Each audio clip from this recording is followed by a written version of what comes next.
How's it going, Brian?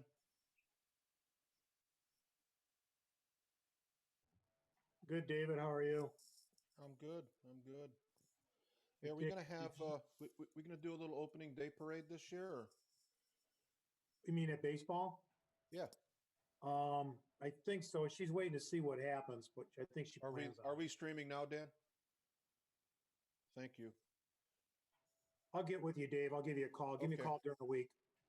Sounds good. Okay, thank you, sir.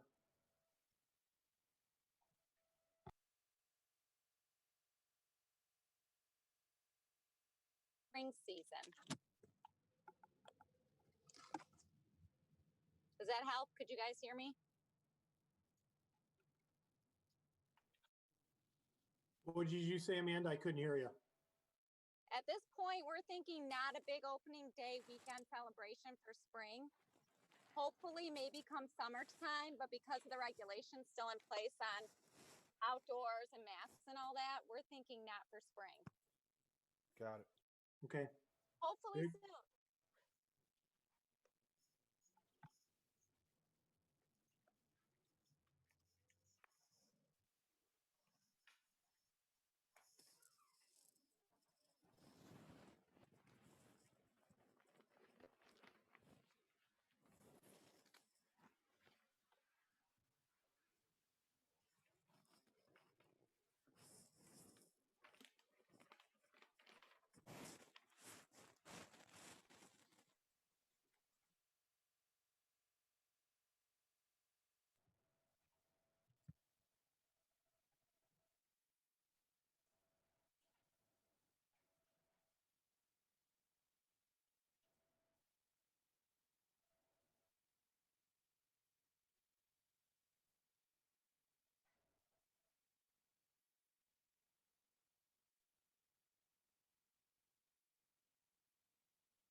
Board meeting of March 23rd, 2021 at 7 p.m. Trustee Demink. Mr. Supervisor, after the Pledge of Allegiance, I'd like to a moment of silence for Chief Fred Postovitz from Clinton PD, who passed away yesterday. He was a very close friend of Chief Kirsten's, myself, and Dave Demick from Code Enforcement. Item 3 is the Pledge of Allegiance. Please rise for the Pledge of Allegiance.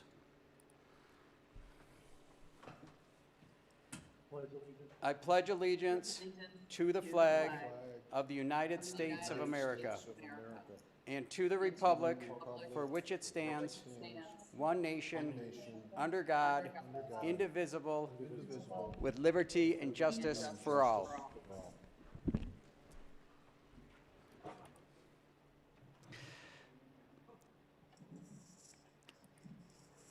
Trustee Demink, your moment will, has requested a moment of silence for our neighboring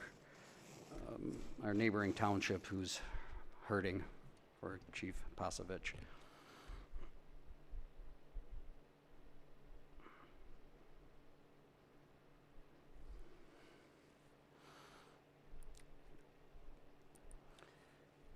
Thank you. Clerk Barry, please call the roll.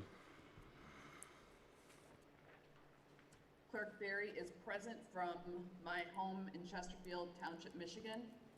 Supervisor Acciavatti. Here, Chesterfield Township, the municipal complex. Treasurer Elliott. Present from my office at the Chesterfield Municipal Building. Trustee Anderson. Here from my dwelling in Chesterfield Township, Michigan. Trustee Demink. Here from my home in Chesterfield, Michigan. Trustee Joseph. Present, and I am here in Chesterfield as well. Trustee Bosberg. Present in my home office in Chesterfield, Michigan, Macomb County. Item number 5, presentations. There are no official presentations tonight. Item number 6, department reports. Trustee Demink. I just have one from Leisure Services. Again, we are now hiring. We are recruiting highly qualified employees to fill our summer playgrounds and park positions. Applications will be accepted until positions are filled, $10.25 to $16 per hour. Employment is available for those as young as 16 with a work permit and reliable transportation. If you are dependable, dedicated, and available to work each day during the summer, we encourage you to apply. Employees in these positions work 20 to 35 hours per week. Resumes accepted at chesterfieldtownship.org or the Leisure Services Department, 949-0400, extension 4. Thank you, Mr. Supervisor. Any further department reports? Trustee Joseph. Thank you. I have two. One, the first I'll start with comes from our library board. So as I'm sure the entire board is aware, having received the email from the library director, Ms. Madsen, she indicated on 3/17 the board unanimously approved a millage request, which will go to the voters in August. The proposed millage request asked for an additional mill, and the debate, discussion, and the very comprehensive way the library board took on this task, and it was very, very impressive. There were a number of issues to weigh, pros and cons. I think they have a very good grip on what it is that they would like to do with the proposed 1 mill. I was thoroughly impressed with the level of discussion in that decision, and Ms. Goyke, Annette Goyke, who brought the motion forward, I think did a very good job of outlining why it is that she felt a proposed 1 mill for 20 years was not only in the best interest of the library, but in the township. I think they have examined a lot of things, including the cost of construction of the proposed 35 square foot building, and the fact that the library millage request will encompass the entirety of the repayment process. So the proposed 1 mill for 20 years would end with the building being paid off. So again, a lot of discussion to be had in the coming weeks and months over the need for the library, and I'm looking forward to hearing the library board sort of put out their best case for why it's a good idea, and ultimately the voters will decide. But the commitment by the library board members is very impressive, and again, they will be going to the voters in August for a 1 mill increase. The other report that I have for the board comes from the Public Safety Department, and as the liaison there, along with Trustee Anderson, we met this month with Captain McNair, Chief Craig, and Chief Kirsten to discuss some pending issues. One that I'm really excited about is the proposed vaccination center, which will be coming to Chesterfield Township. Chief Miller, has been working with neighboring communities, in particular Sterling Heights, who has a vaccination center up and running, along with the collaboration between the county. The proposal is that the medical control of the proposed vaccination site will take place by the county. The county will handle all of the appointments, his scheduling and so forth. It will be our township staff will handle the direct service with the direction of the county health department, who will be on site. The proposal is for the vaccination center to take place in our senior center with utilization of possibly the township boardroom. So again, all the logistics are still being worked out, and all indications are that we anticipate the vaccination center to be up and running here in the next couple of weeks. So great work to the administration at the Public Safety Department to put that on. The other issue that was discussed has been the public safety response to the increased amount of panhandling and solicitation for money at various intersections throughout the township.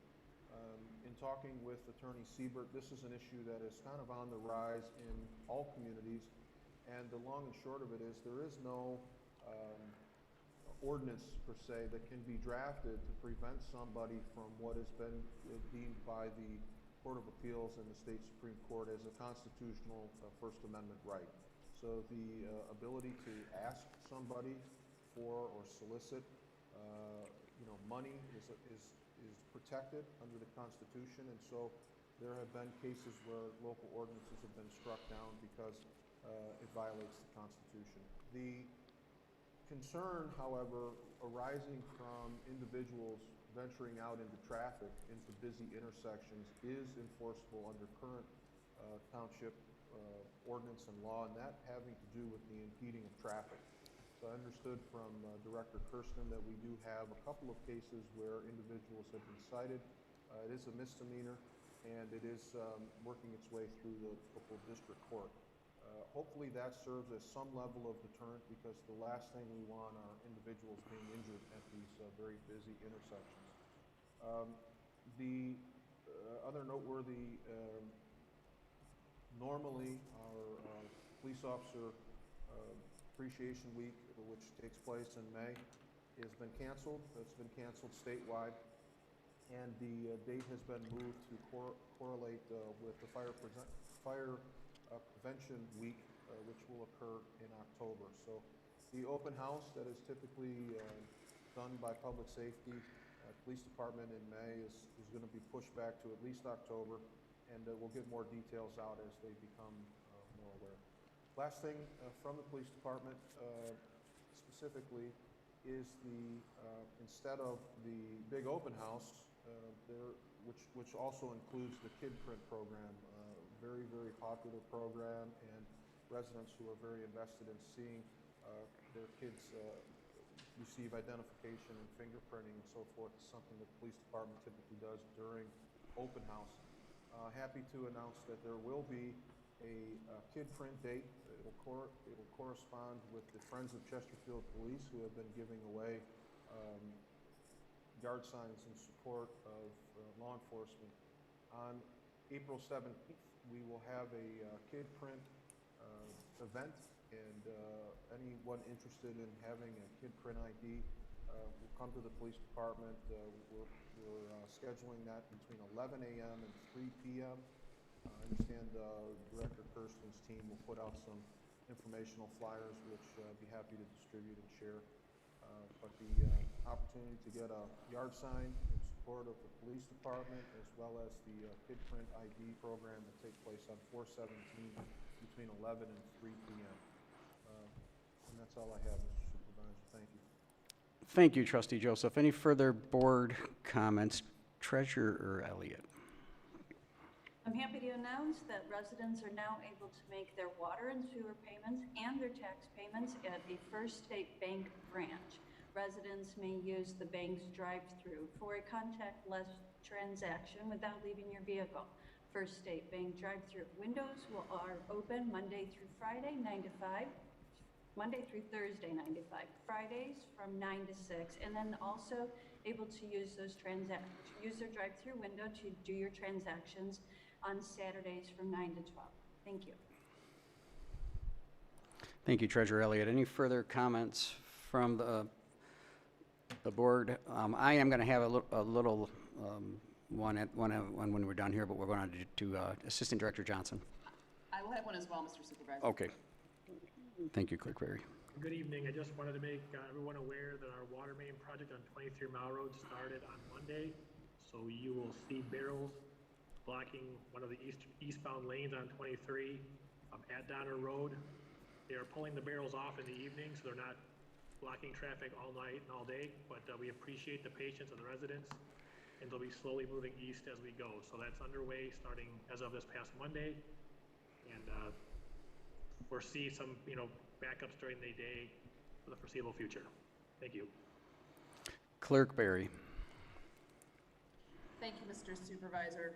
First, I would like to thank the clerk's office staff as well as the other township departments who participated in our township services night and late night passport offerings this past Thursday. We were able to service dozens of residents as well as visitors to our community and our township on that evening, and it was very successful, so I'd like to thank them very much for everyone who participated with that. Also would like to let the board and the public know that we are currently evaluating all of our permitting processes and ordinances that the clerk's department processes, including garage sale permits, fireworks, going out of business permits, as well as others, and we are looking to upgrade, simplify, and streamline those processes. So we are working with various department heads to find ways in order to do that, make it simpler and easier for the public to apply for those processes or for those permits, as well as for the process internally to be streamlined. So look for some potential changes or proposed changes to those particular permits, perhaps coming to the board in the near future. Also, applications for absentee ballots for the upcoming special election in August are currently being prepared now and will be available within the next 2 to 3 weeks. Those will also be mailed to all of those who have requested to be on the permanent absentee voter list. They will be dual applications, which means that you may select the August primary as well as the November general on one application, and you will not have to ask for an AV ballot twice for this election cycle. Again, those are being prepared and will be available within the next 2 to 3 weeks.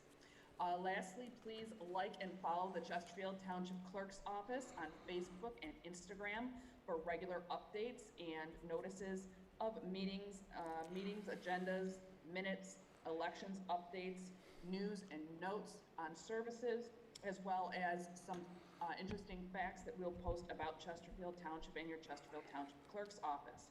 Make sure to follow the page with the verified blue check mark for all Clerk's Department updates. Thank you, Mr. Supervisor. Thank you. Any further department reports?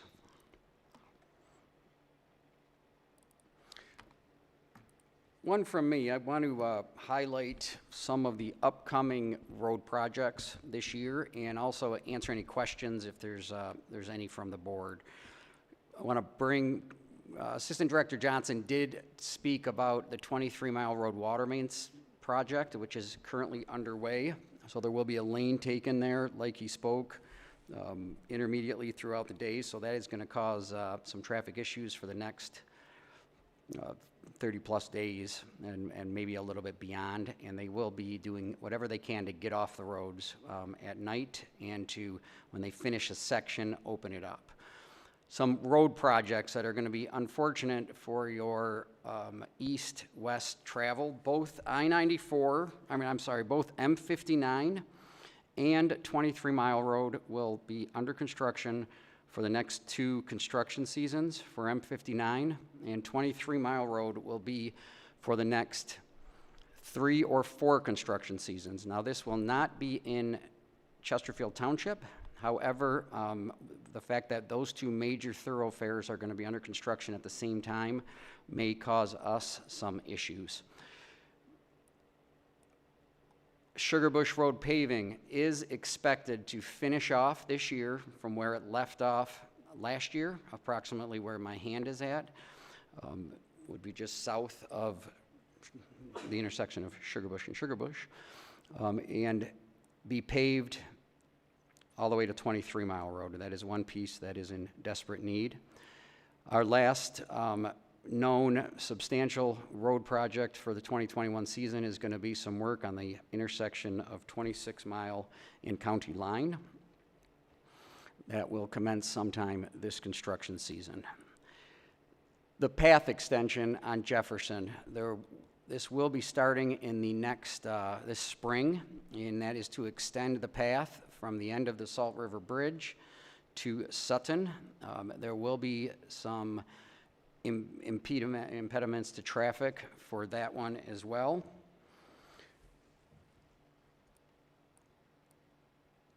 One sewer project being performed by a private contractor, which is anticipated on Baker across Washington to the corner of 25 and Baker. There is a bridge here on Washington. It is not scheduled to be replaced until next year, and that'll be a next year project. There's multiple road requests and issues. Our worst section of road is the 23 Mile Road piece by Meyer. Unfortunately, that is not scheduled to be replaced until 2023. And that is this entire section from Gratiot to the railroad tracks, and potentially and most likely from the railroad tracks to Fairchild. That road is not deteriorated as bad as this piece in front of Meyer. It's very unfortunate that even some stopgap measures there are not possible, because the federal funding would push us back even further than 2023 if the road gets in better condition. That is one of the very frustrating things that's going on with our road funding. I want to talk about the Veterans Center very briefly. There is a sign going up.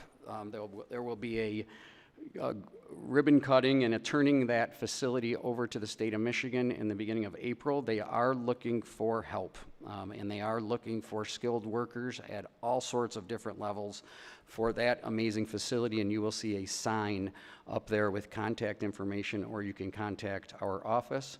Last one I really quickly want to touch base on is the Brandenburg Shoreline Project. We are this project is progressing fantastically. They are out of the water part of the project. They were required to be out at a certain time. They are out. They're working on the cove, and that is on schedule for a Memorial Day reopening. Due to the nature and the amount of spoils that are coming out of the shoreline, depending on the weather, the full vegetation will probably be lagging behind. You'll see piles of dirt out here all over the place where the topsoil had to be stripped, and the dredgings are what you're seeing. So that when those dredgings dry, they will be reshaped in that park, and that's the piece that may lag a little bit. I could go on and on about, maybe I'll mention just the limestone program that we plan on continuing with that program in this section of the township. But that's the major road projects scheduled for this season, and I would be more than willing to share anything else that is going on in our community if you have any specific questions from the board at this time, or we can circle back.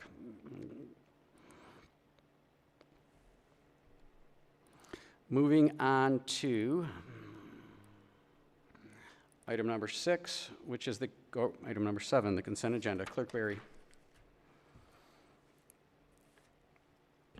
All items under the consent agenda are considered routine by the board and will be enacted in one motion. There is no separate discussion of these items. If discussion of any item is required by a board member, it will be removed from the consent agenda and considered separately. Public comments on the consent agenda items are permitted. 7A, approval of the minutes of the special board meeting of March 3rd, 2021, and the regular board meeting of March 9th, 2021. 7B, approval of the agenda with addendum if necessary. 7C, approve a request by the Leisure Services Department from Life Handicap Outdoors to waive entrance and site rental fees at Brandenburg Park on June 19th, 2021 for participants of the 27th annual program. 7D, approval of the payment of bills as submitted by the Finance Department. Do I have a motion? Motion to approve the consent agenda as presented. Motion by Clerk Barry, Support. Demink. support by Trustee Demink. Discussion. Clerk Barry, has there been any public comments submitted on the consent agenda? There have been no public comments submitted on this agenda item. Motion by Clerk Barry, support by Trustee Demink to approve the consent agenda as submitted. Clerk Barry, please call the roll. Clerk Barry, aye. Trustee Demink. Aye. Trustee Anderson. Aye. Trustee Joseph. Aye.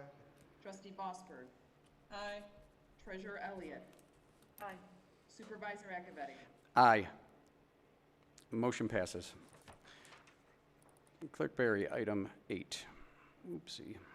Item 8A is to approve a recommendation by Facilities and Operations Department to amend the contract with Ultimate Lawn Service to include Pollard Park lawn care for the 2021 season, May 1st through October 31st, 2021, in the amount of $16,200 from GL number 101752931.002.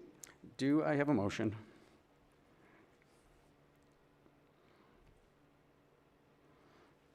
Motion to approve. Motion by Trustee Demink, Support, Vosper. support by Trustee Vosberg. Discussion. Trustee, Yes, sir. I'll start with Trustee Joseph, then I'll go to Trustee Anderson. Trustee Joseph. Thank you, Mr. Chairman. The question I guess I have is, when the board approved the move to go out for contracting of lawn care services, we were told that there were a number of municipal sites that made it difficult to do in-house. Well, not so much difficult, but it was more efficient to use an outsourced vendor because there were small, like the municipal grounds and a number of other locations where the township had to take the equipment by trailer, like that we had to continually move the equipment to the site. So the historic village, the cemetery, the fire stations, and so forth were listed in the original contract back last year. And again, we were told we don't have facilities there. We don't have the provisions there to make the store the equipment on site. The parks we were told at that time the parks were where we had the ability to store the equipment. 1 year later, we're approving another $16,000 to cut grass at the parks. So where are the man hours for the F&O going? Are they on special projects? Are we all sort of hands on deck for the special projects, and then we contract out for what they were originally hired to do? Or what's the rationale here? Because it doesn't seem consistent with what we were told when we approved the contract last year. Director Sonnenberg is voiceless here for the next week due to a medical procedure. I am comfortable with continuing down the path of subcontracting the lawn piece of it, and I'll try to answer your question as good as I can. Our workforce in facilities is on more skilled operations such as Brandenburg Park, the other various improvements that are going on around here, electrical work, plumbing work, the managing the actual subcontractors that are out there. And like I said, Director Sonnenberg is unfortunately unable to speak or use his voice here for another week due to a procedure. So we'll, that's one that he might have to get back with you on to hear his exact answer from him. Maybe we'll move on to Trustee Anderson. You're muted, Mr. Anderson.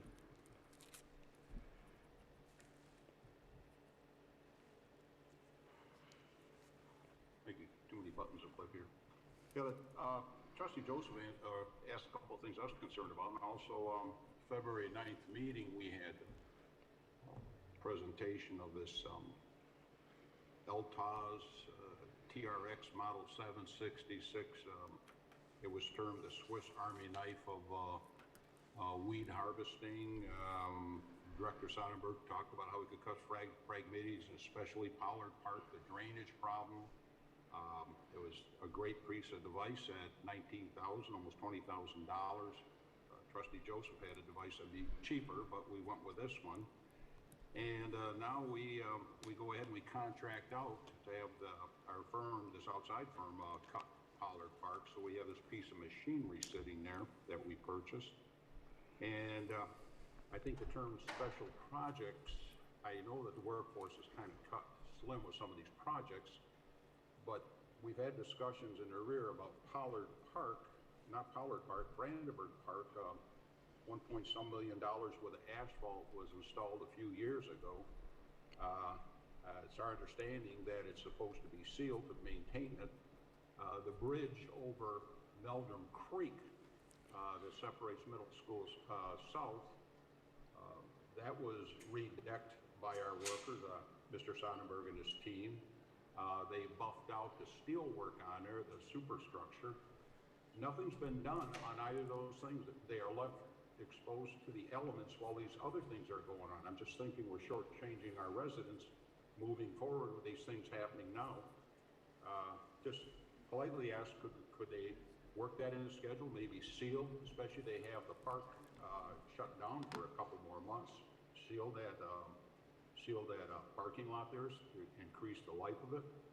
And also the bridge over Meldrum Creek, get that taken care of. I mean, it's getting rusted up again, and you know, like anything else that's exposed wood to the elements, we know what happens in Michigan.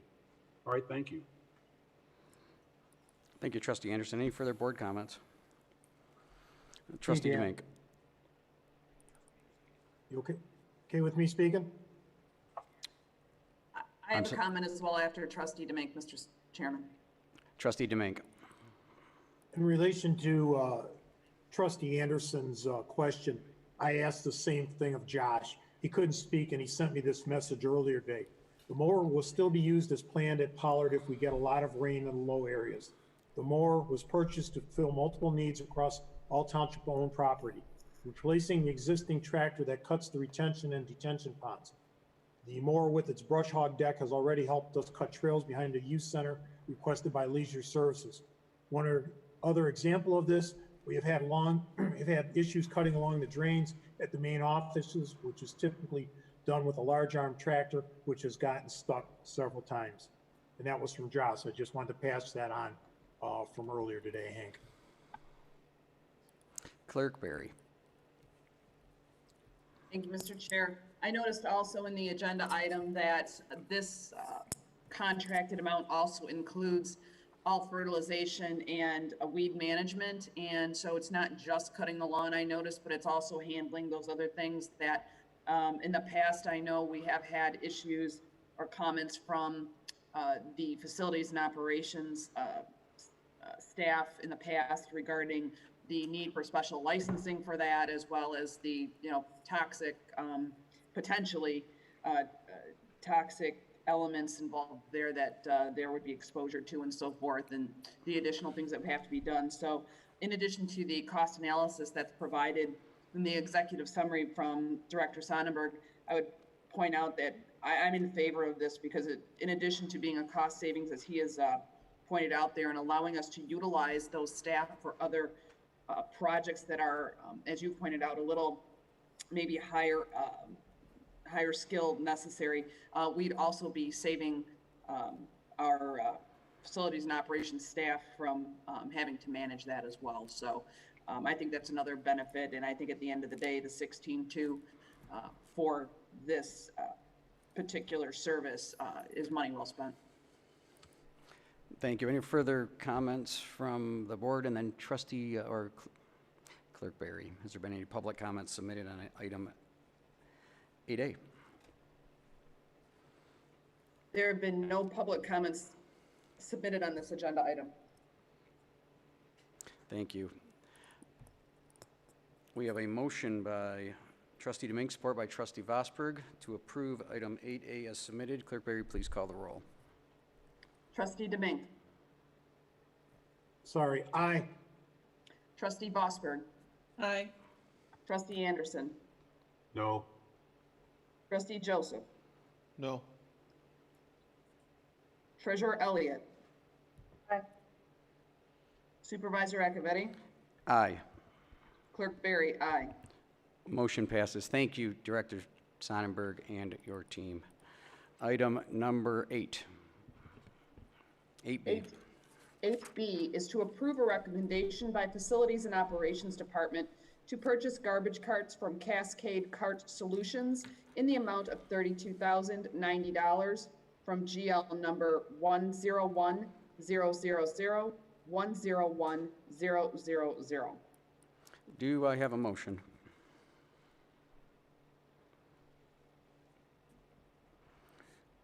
Do I have a motion by Trustee Vosberg? Second. Support by Clerk Barry. Discussion, and again, Director Sonnenberg, and this is transferred over to facilities from DPW. We've talked about this every couple of months for re-upping our inventory on the cart program. I think the agenda item pretty much speaks for itself. Comments from the board. Trustee Joseph. I appreciate the opening remarks, because it's true, we do discuss this, and I don't want to, replow the field here, but the last time this agenda item was in front of us, Assistant Director Johnston, I think, was making the presentation, and I had some questions about cost. He was good enough to get back to me, fairly detailed and comprehensive breakdown of the cost, and depending on what and how you look at the evaluation, my calculations, and depending on the size of the cart, we continue to go into the township fund approximately $35 for every cart we sell. This is a terrific loser in terms of a financial venture, and we are requiring the taxpayers to subsidize the garbage cart customer. It's a disingenuous to say that we were able to provide it cheaper only after you subsidize it with somebody else's money. And that doesn't even include the concerns I have regarding the storage of these carts. We worked for better than 2 years to prepare the former DPW site for transition back so that we could get that on the tax rolls and sell that. Yet now we hang on to the building because it serves as a warehouse for trash carts. We pulled the tanks out of the ground, and we incurred tremendous costs to prepare that site for sale. And again, we're hanging on to a building that serves as storage, and pretending that it's not anything other than, well, again, this costs the township taxpayers money. To the tune of about $35 for every garbage cart that's sold. And I can't express strongly enough why I think we should discontinue this and look to negotiate in our waste hauler contract with people who manage garbage carts, for a living. That is their business model, and this should be part of a broader contract instead of the township dedicating staff who are no longer able to cut grass because they are doing high-level things like assembling garbage carts and delivering garbage carts and fixing garbage carts. And so as we continue to pay for other city township services, we cling on to we hang on to the garbage cart program, and it's just it's a tremendous bait and switch. But with that, I'll end my comments, and I'll continue to be a no every time this issue comes up. Thank you. Any further comments from the board? And I will be responding at the end of that. Has there been any public comments submitted via the portal, Clerk Berry? There have been no public comments submitted on this agenda item. Thank you. We kind of do rehash this, Trustee Joseph, but I do have to rebut again like I always do. I would have left it alone if you would have as well. So we're just on different sides of this issue. We are a service-oriented organization. We are not a profit-driven organization. We are here to provide a service, and this service is doing the best for our residents. That's cleaning up ditches. That's getting trash out of our lake. That is cleaning up our roadways. That is providing safe pedestrian paths. That is providing safe roadways as much as we can, properly getting rid of sewer and water. This is a vital piece that filled a void. It is wildly successful in the numbers, in the amount of people that want to use these carts, and they have actually helped greatly with trash removal in our community. I believe in the program. I am under the perception that the board does as well, and that is, the reason is, nobody has brought an agenda item to change this. Nobody has brought an agenda item to increase the amount or to eliminate the APO altogether, which is very easy and simple to do. This is an APO that lays out this procedure. I'm all ears for getting it better. I'm also all ears for lowering the cost to our residents and expanding this to every single person. Now, there's financial factors there, as you are aware. One cart for our community is approximately $1.5 million if we wanted to supply one cart to everybody. The issue is everybody doesn't want them. Hence, when you renegotiate the contract, we will try again and negotiate as tough as we can for the best deal for Chesterfield. End of the day, our $54 a month would have, we'll have a decision to make. Do you provide a cart? Do you provide 3 carts? And what that model looks like. Now the number might go up to $90 or $100 a month, and ultimately it'll come back to us for a decision. So we're never going to agree. I don't think we're going to agree on this. I believe in the program. I think it's wildly successful. I've had great feedback. I think it's helping keep our community clean. And the only thing that I'm sad about is that we're not getting more of them out into people's hands. And I think you'll see this continue to be a success. So. Thank you very much. Any further comments from the board? We have a motion by Trustee Vosberg, support by Clerk Berry, to approve item 8B as submitted. Clerk Berry, please call the roll. Trustee Vosberg. Aye. Clerk Berry, aye. Trustee Anderson. No. Trustee Joseph. No. Trustee Demink. Aye. Treasurer Elliott. Aye. Supervisor Acciavatti. Aye. Motion passes. Thank you again, Director Sonnenberg. Item 8C. Item 8C is to approve a recommendation to award the Brandenburg Park Sports Courts Rehabilitation 1017-2019 contract to the lowest responsible bidder, Asphalt Specialists, Inc., in the amount of $189,954, and to approve the total project cost in the amount of $220,349 from GL number 545-000-130-000. So moved. Support. Motion by Trustee Demink, support by, was that Treasurer Elliott? Yes. Discussion. Director Sonnenberg again is with us, but cannot speak. I think the agenda item speaks for itself. It's been in front of us to go out for design. If you have any questions, I'll do the best I can to answer them. And if it's on bidding and plans and specification, Mr. O'Connor is on the call. Any questions from the board? Clerk Barry, has there been any public comments submitted on item 8C? There have been no public comments submitted on this agenda item, Mr. Chair, although I would like to make one comment. And that is that I am very pleased that we are finally getting this done. I know so many people who use Brandenburg Park have been waiting for this, and I cannot think of a better use of township funds and a more broad appeal to our residents. This is what they expect for their tax dollars, and I'm very pleased that we are finally bringing this particular service and offering to them. Thank you. If I could, I think I'll share real quick, just so the residents know where this, what's getting done here. If approved, you will see the tennis courts, and correct me if I get off base here, Mr. O'Connor, the tennis court resurfaced along with the fencing around both of these courts. Both basketball courts resurfaced, refenced, new posts, updated with a sport court acrylic finish, along with 3 pickleball courts. There has been a lot of requests for pickleball and expanding that.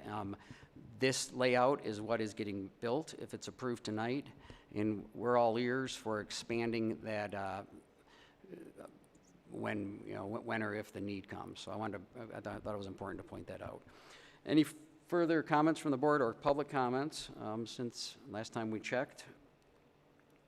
Yeah, Mr. Supervisor. Trustee Anderson. Yeah, I think this is a project that is beneficial to our residents and those that use the park.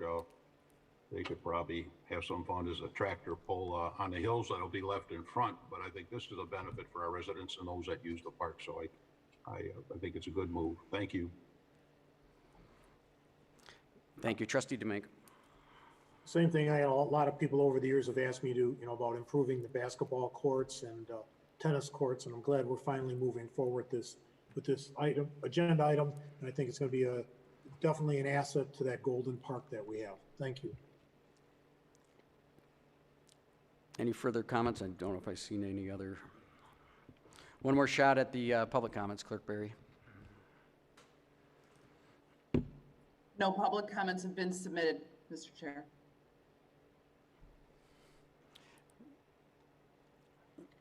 Clerk Barry, please call the, hold on one second. Motion by Trustee DeMake, support by Trustee Elliott, or Treasurer Elliott, sorry, to approve item 8C as submitted. Clerk Barry, please call the roll. Trustee DeMake. Aye. Treasurer Elliott. Aye. Trustee Anderson. Aye. Trustee Joseph. Aye. Trustee Vosberg. Aye. Supervisor Acciavatti. Aye. Clerk Barry, aye. Motion passes. Item 8D. Item 8D is to approve a recommendation by Public Works to participate in the Macomb County Department of Roads 2021 Phragmites spraying project with a 50% township match of $10,000 from GL number 101-446-939-000. Do I have a motion? So moved. Mr. Motion by Trustee Supervisor. Vosberg. Second, Support by Clerk Barry. that's correct. Discussion, and Assistant Director Johnson is here. We've been round and round on this on a larger scale and on this issue in years past. Director Johnson, I don't know if you want to do any briefing or if you just would like to field questions. If you don't mind, just a quick comment. We've participated in this program back in 2018 and 2019 for spraying the right-of-ways, and then we spent 2020, we mowed down what we sprayed prior. So with this project, it's pretty straightforward in terms of the county sprays the right-of-way, so there is no option other than to spray. The main option is, do you want to participate or don't you? It's pretty much that simple. And the $10,000 will go towards not only, that total will be the max we'll spend, but it'll encompass a match for the county as well as a 10%. It lays out in the agenda item, 10% admin fee for the CISMA, or the Cooperative Invasive Species Management Area, They're the ones that orchestrate, organize, procure all the information, everything, get it all together for the county. So with the match for the county and the 10% admin fee for the SISMA, that total will be $10,000 for this agenda item. Any comments from the board? Trustee Vosberg. Thank you, Mr. Supervisor. I support this. There are many ways to get rid of Phragmites or attempt to get rid of them. There's also many ways that they continue to grow and fill our roadways and ditches. It's no surprise that I've been active in trying to get rid of these, advocating for any way we can. This is one tool in the toolbox. There's many other ways. When we combine this along with the cutting that had already been mentioned by Mr. Johnson, it's another way to keep them back. And when you look at the map of where they're going to be targeting, I think it's a nice visual to see, because there are still some areas you drive down the street and you really cannot see any farther than the ditches, because those Phragmites are sticking way up, and it's like you're driving in a tunnel. So I appreciate the efforts of Mr. Johnson and of the SISMA, along with the Department of Roads, to continue working at this problem. Thank you. Any further comments from the board? Trustee Joseph.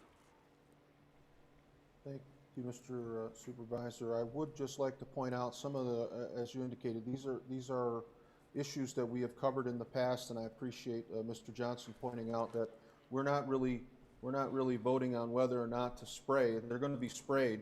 It's just a matter of whether or not we participate, because the county manages their right-of-ways and roadways as they see fit. This is really an agenda item about whether or not we contribute a $10,000 match. And some of the debates that we've had in the past were on alternative methods for removing Phragmites or combating Phragmites. And one of the areas that got 2 years ago that got sort of dismissed slightly was the fact that there were ongoing litigation involving the safety of the product. And at that time, when we were having our debate 2 years ago, there was a singular case out there, a very high dollar case. And what's happened in the 2 years since then is that there has been over 100,000 cases involving the safety of this product. And the concern that I have is that the spraying method is the cheapest method. I think we had a very comprehensive presentation that Assistant Director Johnson put together, looking at all ways conceivable for mitigating Phragmites. And what I think, no matter where you were in the debate, agreed the spraying was the most economical. And that, I think, is the reason that it is utilized as the, if not the single source, the primary, because the only one that's really doing anything other than spraying, from what I see, is Chesterfield. Director Johnson's looking at, trying to just beat them back and mowing and so forth. But I think we have an obligation, and I could just lay out a couple of things. As I indicated, there have been over 100,000 lawsuits filed since we last took up this debate, class action suits all around the country. And the other significant issue is that Bayer Corporation purchased the Monsanto product, which is the biggest one, which is Roundup, the same material, glyphosate, which is what the county will use.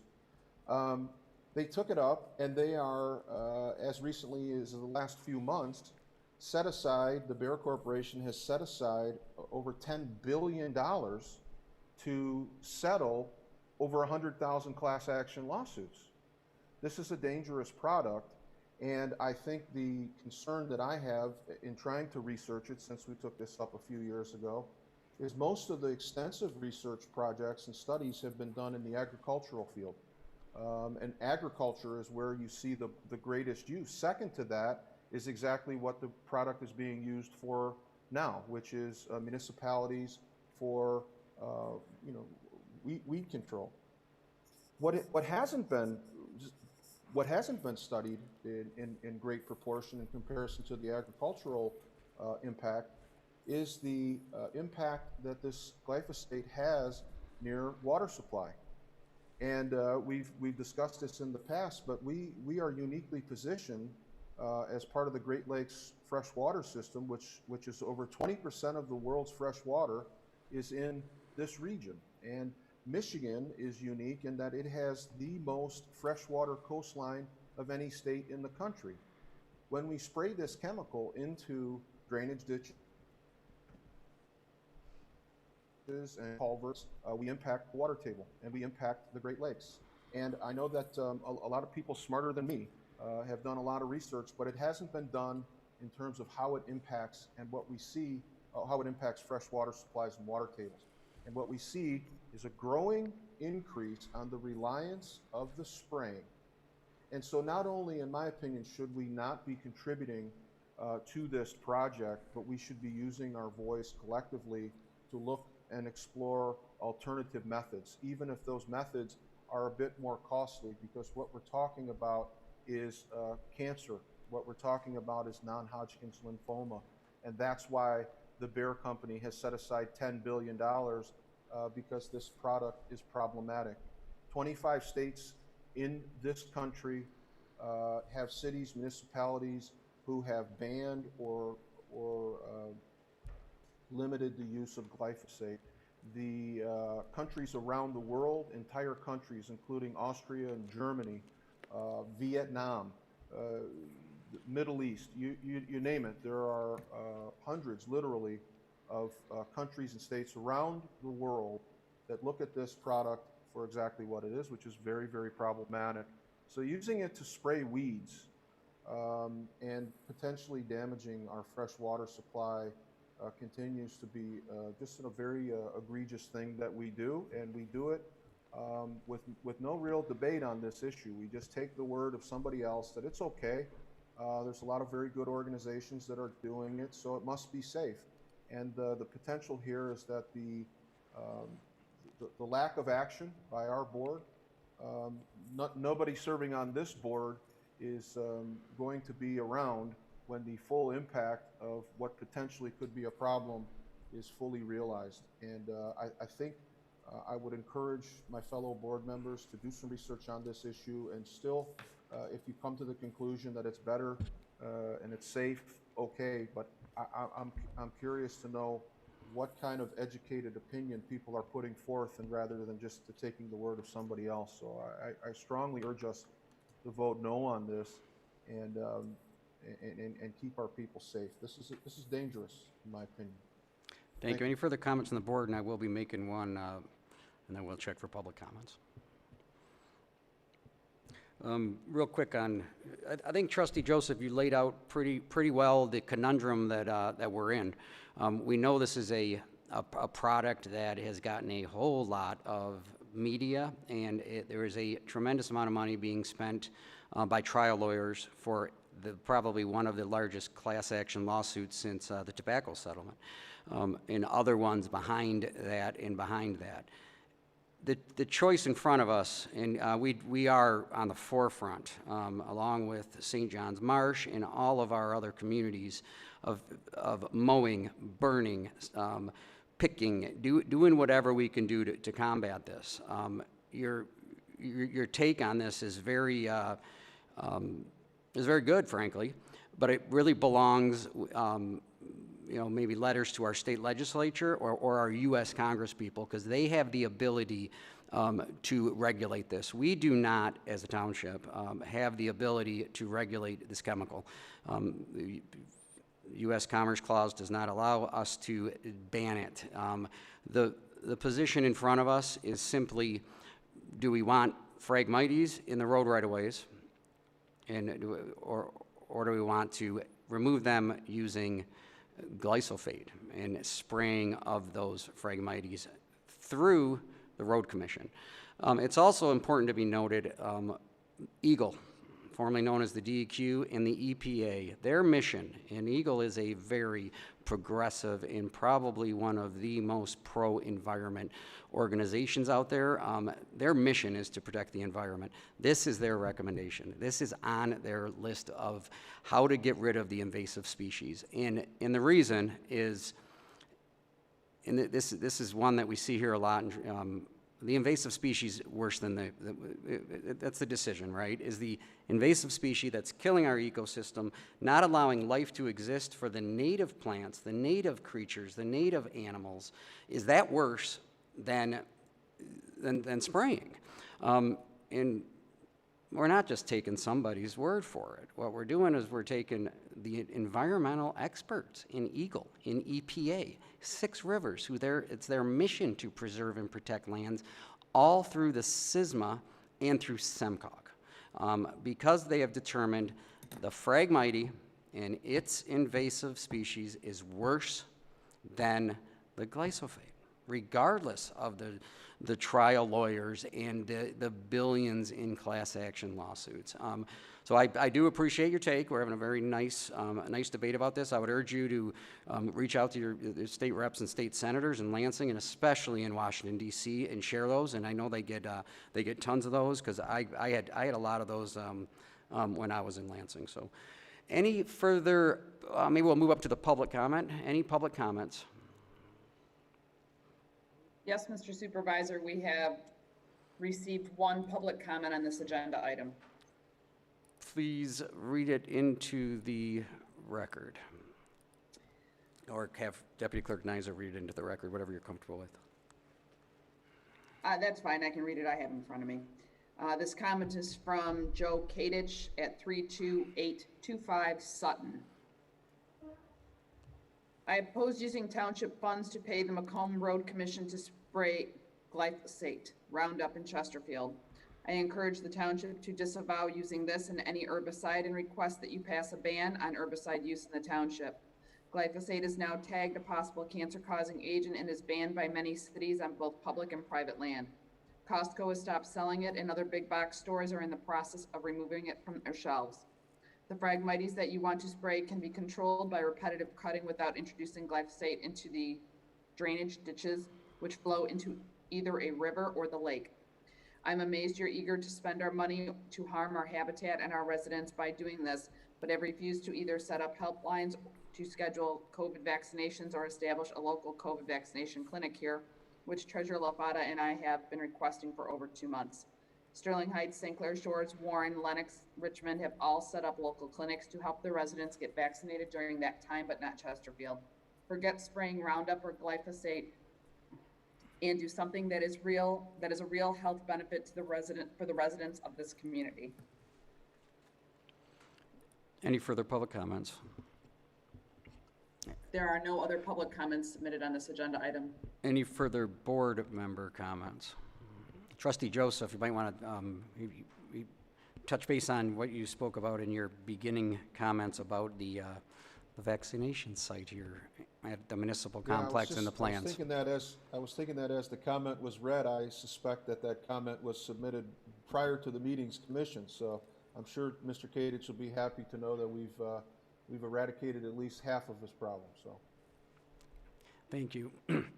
We have a motion by Trustee Vosberg, support by Clerk Berry, to approve item 8D as submitted. Clerk Berry, please call the roll.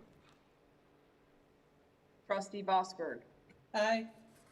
Clerk Berry, aye. Trustee Anderson. No. Trustee Joseph. no. Trustee Demink. Aye. Supervisor Acciavatti. Aye. Treasurer Elliott. No.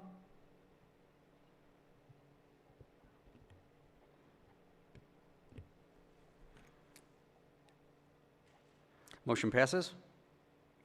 Yes, 4-3, Mr. Chair. Item 8E. Item 8E is a discussion on the 27-inch sanitary sewer currently maintained by Macomb County Public Works. Motion to open for discussion only. There is not anticipated any action item, discussion, and then we'll make a motion to stop discussion with no action item. Motion to open discussion, Trustee Joseph. Motion by Trustee Joseph, Support, Demink. support by Trustee Demink. All those in favor signify by saying aye. Aye. Director Johnson. And I do have some preloaded slides here. Yes, good evening, and thank you for your patience. I know it's two heavy topics this evening, but appreciate you guys' patience on these two matters. So with this interceptor discussion, we're going to focus on two main goals for this agenda item. Number one is to present the history of the interceptor, as well as establishing the necessity to maintain it as it needs maintenance on this pipe. So if you would mind go to the next slide, Dan. So we're going to start, basically what we're going to do here really quickly, I shouldn't say quickly, but methodically, is go from Chesterfield down to Detroit to kind of show you where the sewage goes, how it flows, what systems it runs through, just so you guys get a sense of actually how the whole system works in the region. So with this slide, what I want you to focus on is starting with the red line. So the red line is the Chesterfield interceptor. So this is going to start at, obviously this formed because of the prison up by New Haven and Lenox there. It goes down towards, it goes along Gratiot, heads straight down North Foster, hits 94, follows 94 to 21 Mile Road. So that is the section that is within Chesterfield Township. It's a 27-inch pipe that the county actually did a SAW grant on in 2017.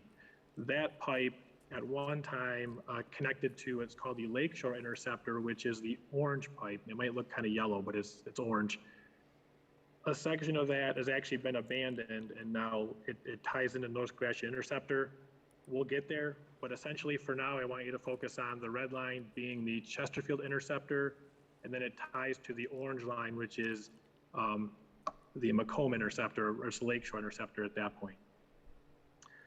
With that, yes, go to the next slide, please. So this is the overall OMID system as a whole. OMID is Oakland Macomb Interceptor District. So as you can see in the top right corner, we just discussed was the blue and red line, the top right. That bleeds down into the orange line, which starts into the mid, or the Macomb Interceptor Drainage District. So our sewer runs south from 21 Mile Road, essentially down 94 to, let's see, where's it go? 15 mile, it goes to 15 mile and 94 is where that goes to. From there, it goes to a pump station, Clintondale Pump Station, then it heads west all the way to the Edison corridor, which is 15 mile between Shaner and Hoover. So the pipe runs all the way across, our sewage runs all the way across that pipe. You guys may be aware that we had a couple of, in Fraser, there were a couple of sinkholes that occurred. It was on that stretch of pipe where that occurred.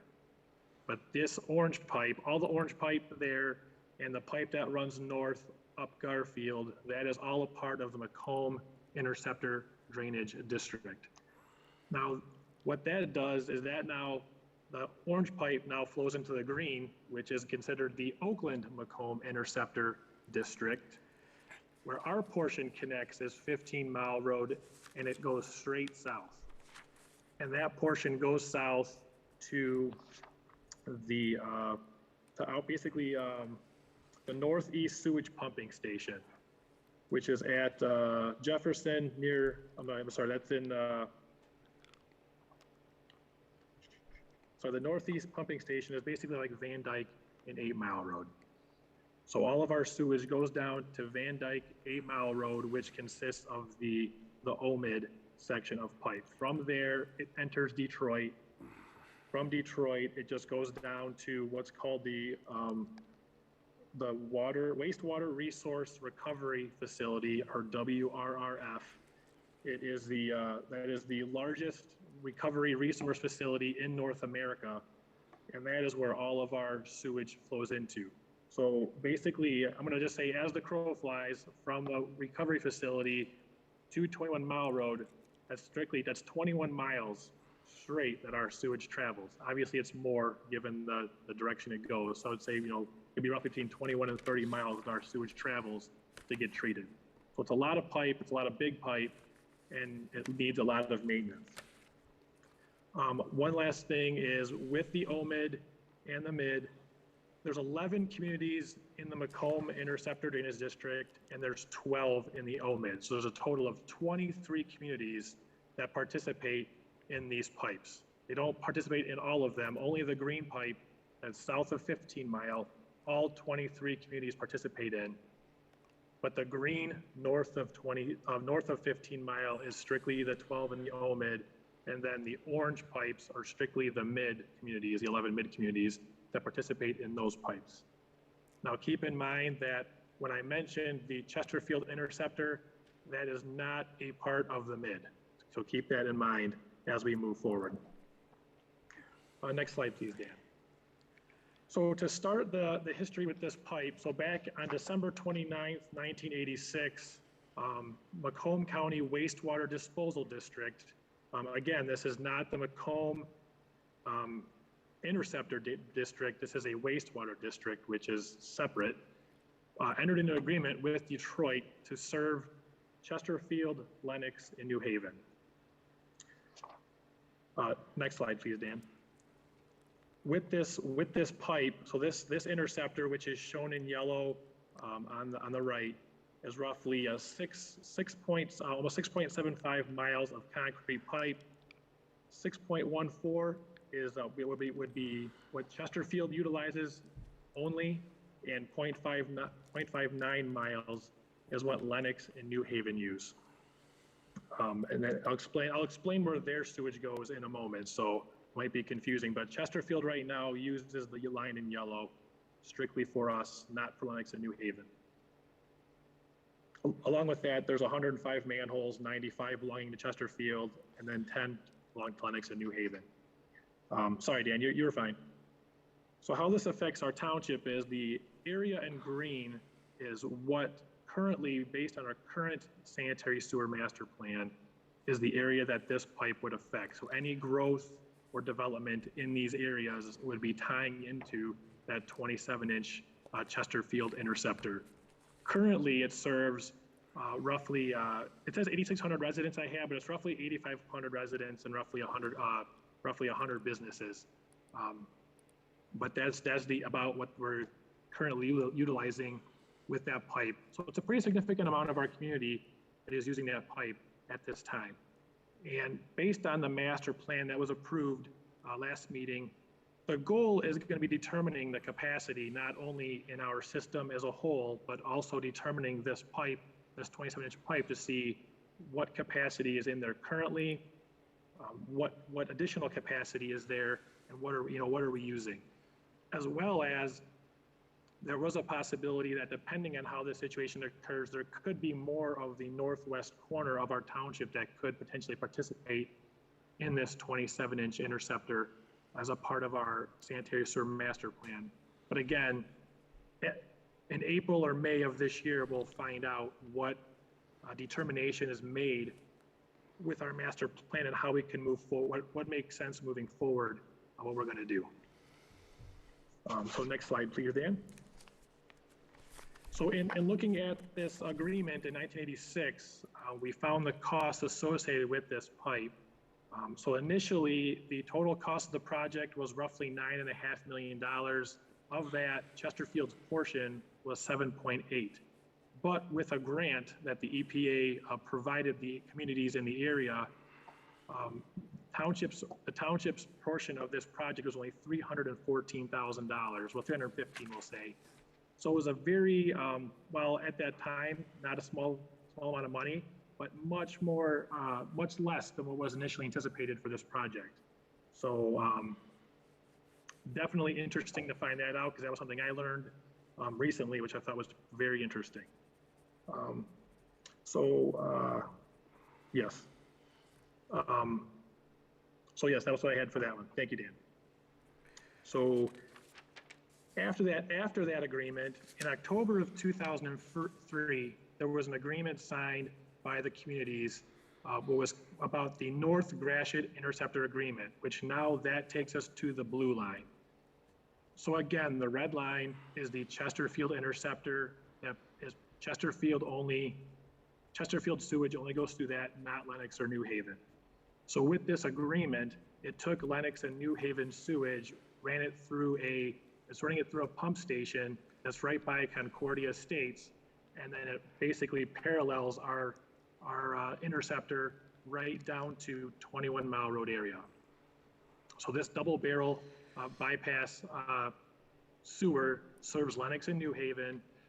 And along with this agreement, it does state in paragraph M that Chesterfield requests ownership of this pipe. So again, the district agreed to conduct an inflow infiltration study as a part of the transfer agreement, which was included in the 2017 SAW grant that the county did. Next slide, Dan. So the maintenance requirements on this pipe. So the current condition is there's 48 sections, which are highlighted in yellow, and there's one real tiny section in blue, which is going to be hard to see. But there's 48 sections that received an overall condition rating of 4 or 5. Now, based on pipe ratings, as you guys get more and more familiar, 4 and 5 are the 2 worst ratings you could have. 5 definitely being the worst and is in need of immediate repair. 44 of these 48 sections have surface aggregate visible, meaning you can start seeing the stone and such in the pipe, which means it's clearly the pipe is being eaten away by the hydrogen sulfide that the sewage is creating and eating the pipe away. The estimated maintenance cost in 2017 through their SAW grant was $2.5 million to repair these sections of pipe, to fully line all these sections of pipe. Based on a review we did early this year, the estimate was updated to $3.5 million based on current conditions, because as we've talked about, given that the times, the cost for construction has increased a little bit, so we did an update to make sure the costs are relevant to present to you today. And the study data that is in the actual SAW grant is still current, it's accurate and reliable in terms of what was found, what needs to be repaired. That is accurate and reliable data for repair and maintenance. So it doesn't need to be gone through again to double check to make sure it needs it. So one of the questions that comes up heavily is, we've talked about in the past, is that the fact that we pay O&M costs to the county on a monthly basis through our public works sewer bill. So we've done a lot of research, a lot of discussions, and determined. So if you look on this bill, so I kind of tried to do the colors based on the pipe we kind of discussed in the earlier slide. So again, the green pipe was OMID, or Oakland Macomb Interceptor. So as you can see in the middle, the 23,131, that is for O&M on the OMID portion of our system, so 15 Mile Road South. The orange was for the Macomb Interceptor District, so that 82,000 is for everything in orange that pertain from 15 Mile across, Garfield up, and then up 94. And then the Great Lakes Water one's in gray, that's south of 8 Mile. So that also has not only, that's treatment, but the bulk of that cost is treatment of our sewage going into the resource facility, but it's also the maintenance of what's called the North Interceptor East Arm, which is the pipe that goes from 8 Mile to the recovery facility. So the bulk of that cost is treatment. So again, the Chesterfield Interceptor is its own district. It is not a part of OMID or the MID. And that we have never, looking back on bills, we have never been billed on our public works, our sewer bills for the interceptor, not one dime. And the Macomb has never completed any operation or O&M on this interceptor that we're aware of. Next slide, Dan. So what we kind of did to kind of cap this off is do a SWOT analysis of the pipe in general, just giving the strength and weaknesses of the need to repair this pipe. It needs to be done. It's I know it's been 4 years since the study, but the pipe is only getting worse. So we created this. So basically the strengths, obviously, of repairing this pipe, the township has received roughly 35 years of sewer use on this pipe for $314,000 or $315,000. We have not been charged any O&M for this pipe in any of our bills, because we are not a part of OMID or the MID. We're looking to get the refund of our $630,000 of Act 342 funds that we can put towards the repair of this pipe. The pipe life, if it is lined and repaired, it will extend the life by 50 plus years. The weaknesses of this endeavor is obviously the estimated cost at $3.5 million per year. It's not a small chunk of change. We understand that, but unfortunately in our business, nothing is small dollars. Doing nothing in terms of repair will further deteriorate the pipe and eventually lead to failure. And if the township or the county repairs it, all costs are borne by the township regardless of ownership. So if the township doesn't want to take ownership, they say the county can, keep it, then they will perform the repairs. We get the bill no matter what. The opportunity that we have with this pipe is, again, it will add 50 years or plus years of life to this pipe. There is a potential for additional pipe capacity in our sewer study. Will determine that in April or May. And then the possibility for ownership will allow the township to better manage the asset. Obviously, owning something, you can, potentially get it out. We can get it on our agenda. We can get it on our CCTV and cleaning program. We can manage it in a more efficient and frequent manner, and then we can do it on our own pace versus at the county's pace.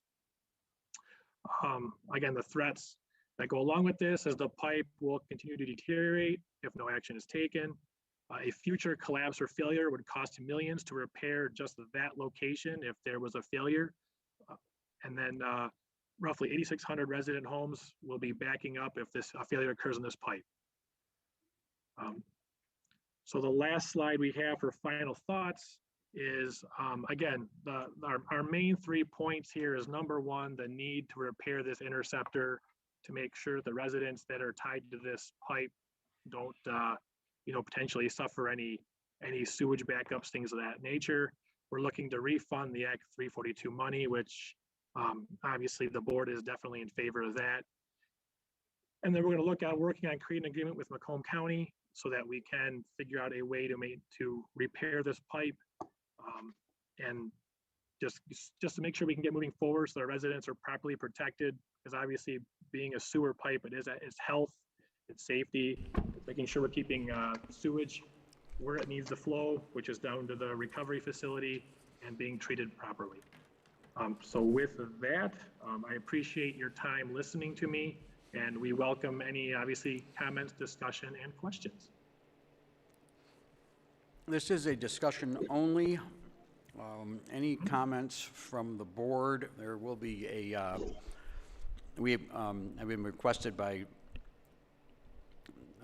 Mr. Siebert to stay clear of any of the legal questions, and he will keep us in our lane to that end. So this is a time for questions, and I think Clerk Berry said there was one public comment at the beginning of the meeting on this item. Comments from the board? I have a question. Trustee Vosberg. Thank you. The map that showed the green areas and the white, Kevin, again, the green area is the area served? Yes, that is correct. Okay, so what serves the white area? So there's 3 districts in our township. There's another pipe that comes down through the south, through like Chesterfield Road down through Cotton Road, and goes into a different pipe. So we have essentially a couple of other districts. It all ends up tying down to like 21 and 94 area, but there's through a couple different pipes to get to that spot. Okay, so the entire area joins together at 21 and I-94 in that area? Yes. Right. What do those other 2 areas have names? Are they districts? It's just like they're just like, it's a CH1, 2, and 3 are the names of the meters. They're not really a name. The only reason we're calling this Chesterfield Interceptor is because that's the name of this pipe that is tying into This would basically be like a CH2, so to speak. Sure, so, and then those don't have, districts, these are not sewer districts then? No. Is that correct? All right, and then,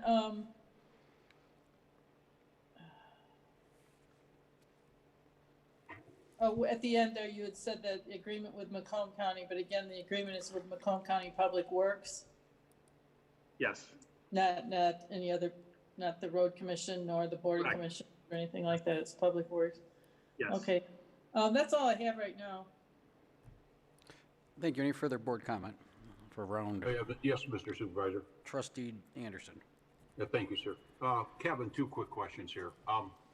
This presentation seems very, somewhat familiar as the one we had a couple of years ago from the, our sewer commissioner, Commissioner Miller. Am I correct on that? Yes. Okay, second question. At that time, AEW, I believe it was stated that they had scoped a couple of years before, and they had an estimate of $1.7 million of repairs needed on it. Is that I was listening. I didn't hear anything to that effect. Is there any truth? Is there more to that, or what? I know you mentioned. Go ahead, sir. Their initial estimate was $2.7 million initially. Okay. Yes. Yes.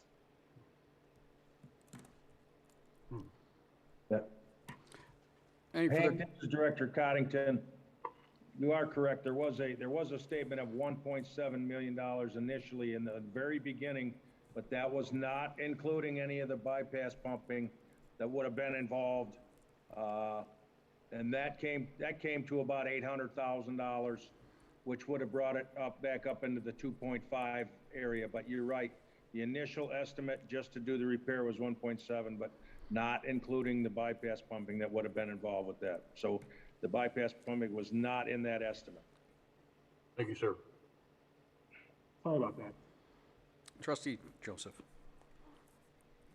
Yeah, I was a bit confused on the admonition in the front end of this, which was that Attorney Siebert would kind of keep us in our lane. I didn't have any questions pertaining to the legal issues here. Mine was just a general question of the presentation was nice.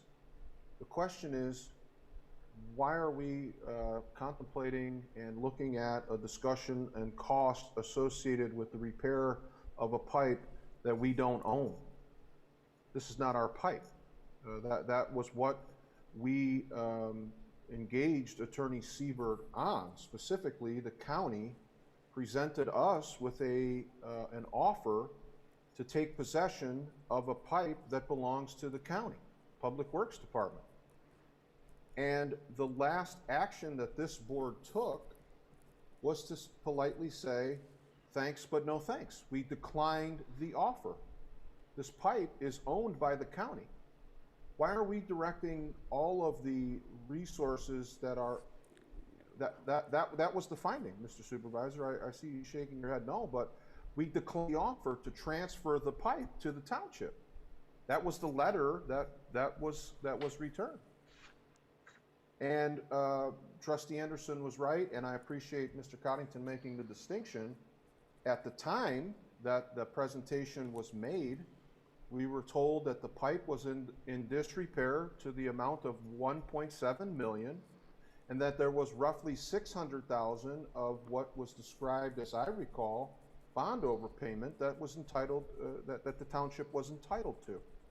And the offer at the time was, in essence, transfer ownership of the pipe to the township, along with the $600,000. But 3 months after, or 4 months, whatever we are, after the guy who led the charge to say this isn't our pipe, he advocated, and I'm speaking of Treasurer LaFata, advocated for a legal opinion to look at the ownership issue. After he's been removed from office effectively, we now have a presentation that talks about this Chesterfield Township pipe, and it's not a Chesterfield Township pipe. There would be no offer from the county to transfer a Chesterfield Township pipe to Chesterfield Township. It's because they own it. And I apologize, Trustee Vosberg, because I know you made important distinctions then as you did tonight. It's not the county, it is the Public Works Department. And that is important distinction. But this is not a pipe that is owned by Chesterfield Township. And we declined the offer. The last action this board took was to decline the offer from the county. And so I would appreciate any updates as to this particular piece of pipe, starting where the board last left, which is we don't own it. Why are we talking about a repair on something we don't own? Any further comments from the board? I will take a shot at that, but Kevin, JR, Mitch, if you do want to jump in here, please feel free to do that. The big purpose of this is Director Coddington again, thank you. The pipe is deteriorating, and we're worried about it failing. So yes, you're, Trustee Joseph, you're absolutely right. We do not own the pipe. What we're trying to make clear tonight is that we do want to do what we can to get the pipe fixed, because we do have over 8,000 taps hooked into this pipe. So whether we own it or the county owns it, our consensus is that we need to move forward and try and get the pipe repaired.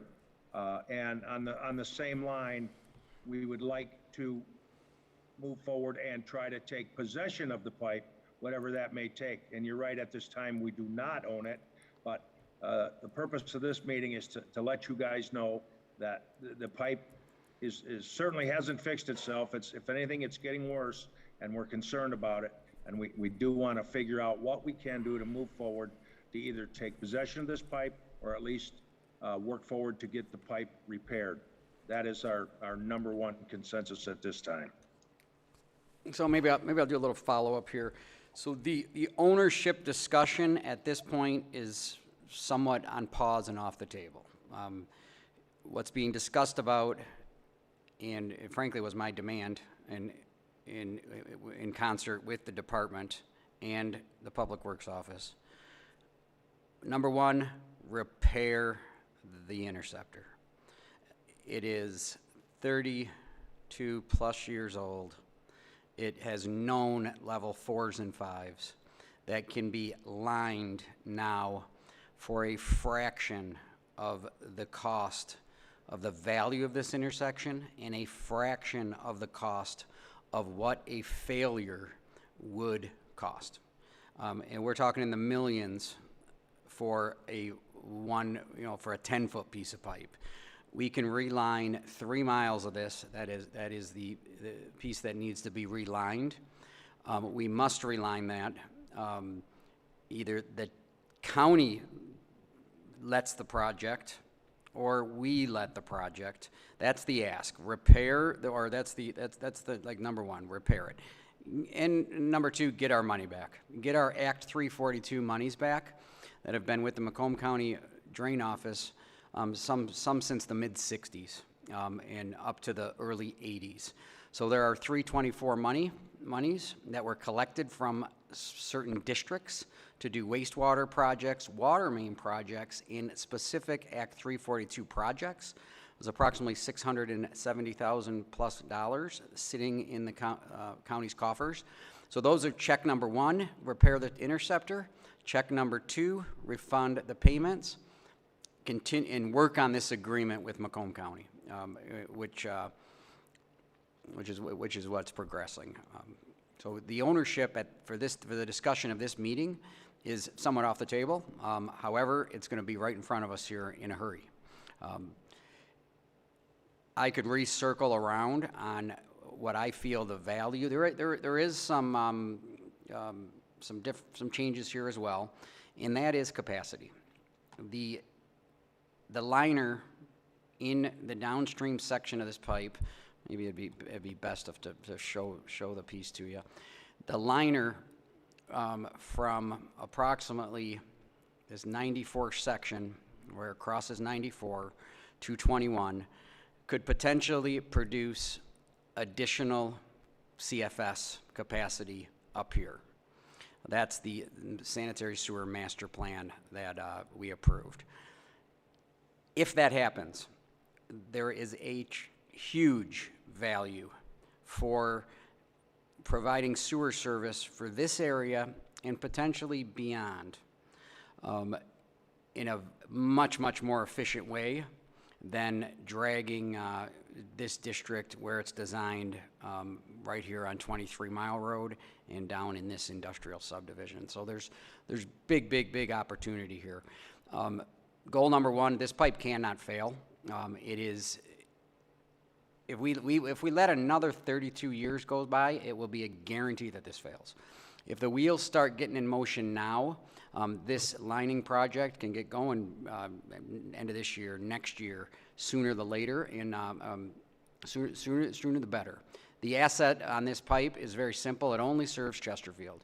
If this pipe collapses, we have a gigantic portion of the township that is doesn't have sewer service. So that's I don't know if that gave you some reason as to why we're back here. And the urgency is to continue to move forward with fixing this interceptor. Maybe we'll move on to additional public comment and then or additional board comments, public comments, and then we'll come back up for round two. I think Ms. Vosberg wants to go first here. I have a follow-up. Trustee Vosberg. Thank you. If I understood what Kevin had said before, we have 3 major sewer areas, pipe areas that, and this is one of the 3 areas that will serve.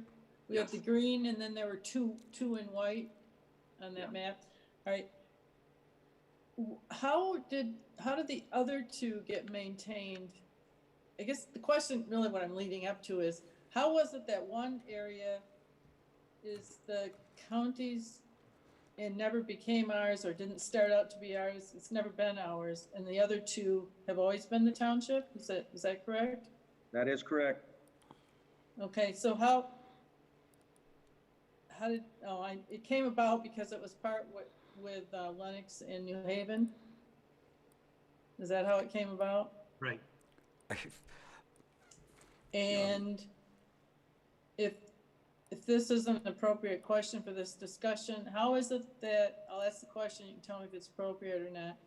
How is it that that area never got looked at by our department, by the township, I mean, as something that needs to be continually maintained? Or did we get reports that it was being maintained by the district?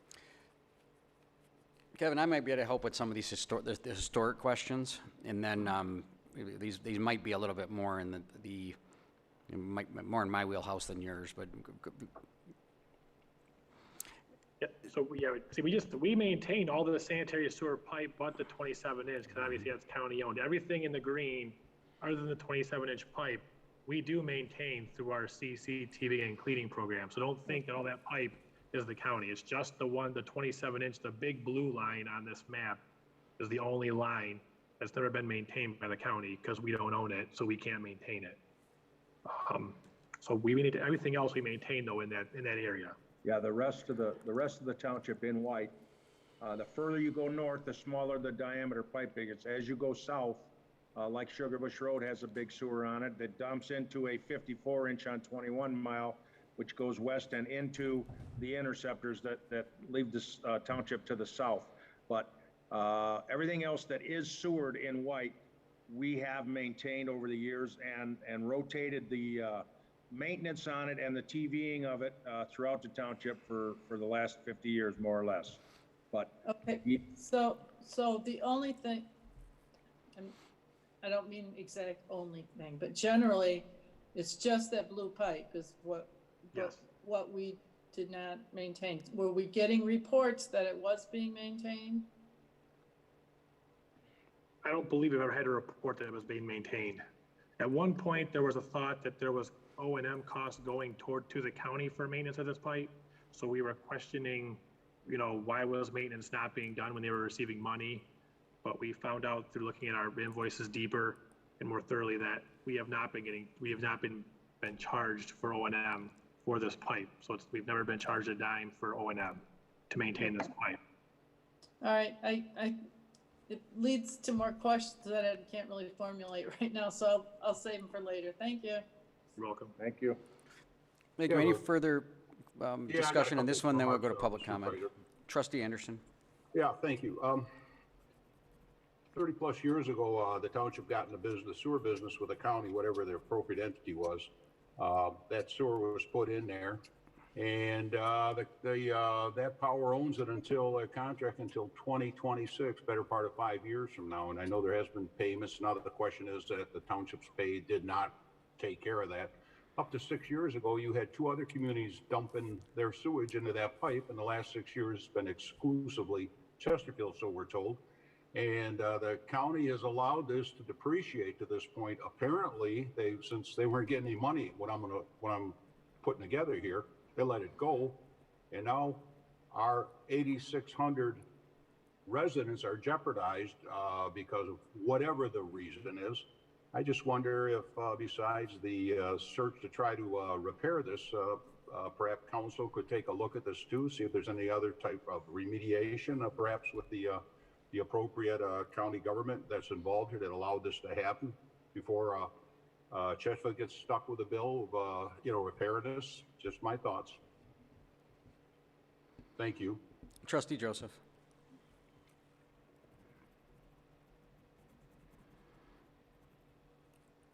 Guess it would help if I would unmute myself. Could you put up, Mr. Supervisor, the last slide, which is the 3 bullet pointed issues that we were hoping to accomplish here? And I appreciate the debate, and I realize that we're just at the discussion phase, so I'm not going to go any further past this. But the concept of this, not letting it go another 32 years, I would agree with you. And the concern that Trustee Anderson picked up on, which is the 8,000 plus residents. My issue is there are a number of assets, county-owned assets, many of which are roads in general, that we could drive around our township. They happen to reside in Chesterfield Township, but it doesn't make them ours.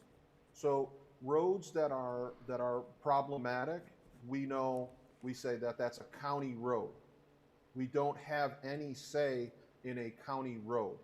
In a county-owned sewer pipe that for most of its 30-plus years of existence benefited, and let's not forget the major installation that went up in that region, namely a correctional facility that houses thousands of inmates, and for the majority of that pipe's prime life was serviced by other communities. I don't know where the money went in terms of the cost of the sewage that was transported out of those neighboring communities through what is now being called a Chesterfield asset. But the refund of the 3, I don't know if it's 42 or 24 money, as you indicated, dates back to the 60s in some instances. So clearly, the refund of the monies should have nothing to do with this 27-inch pipe because it predates the pipe.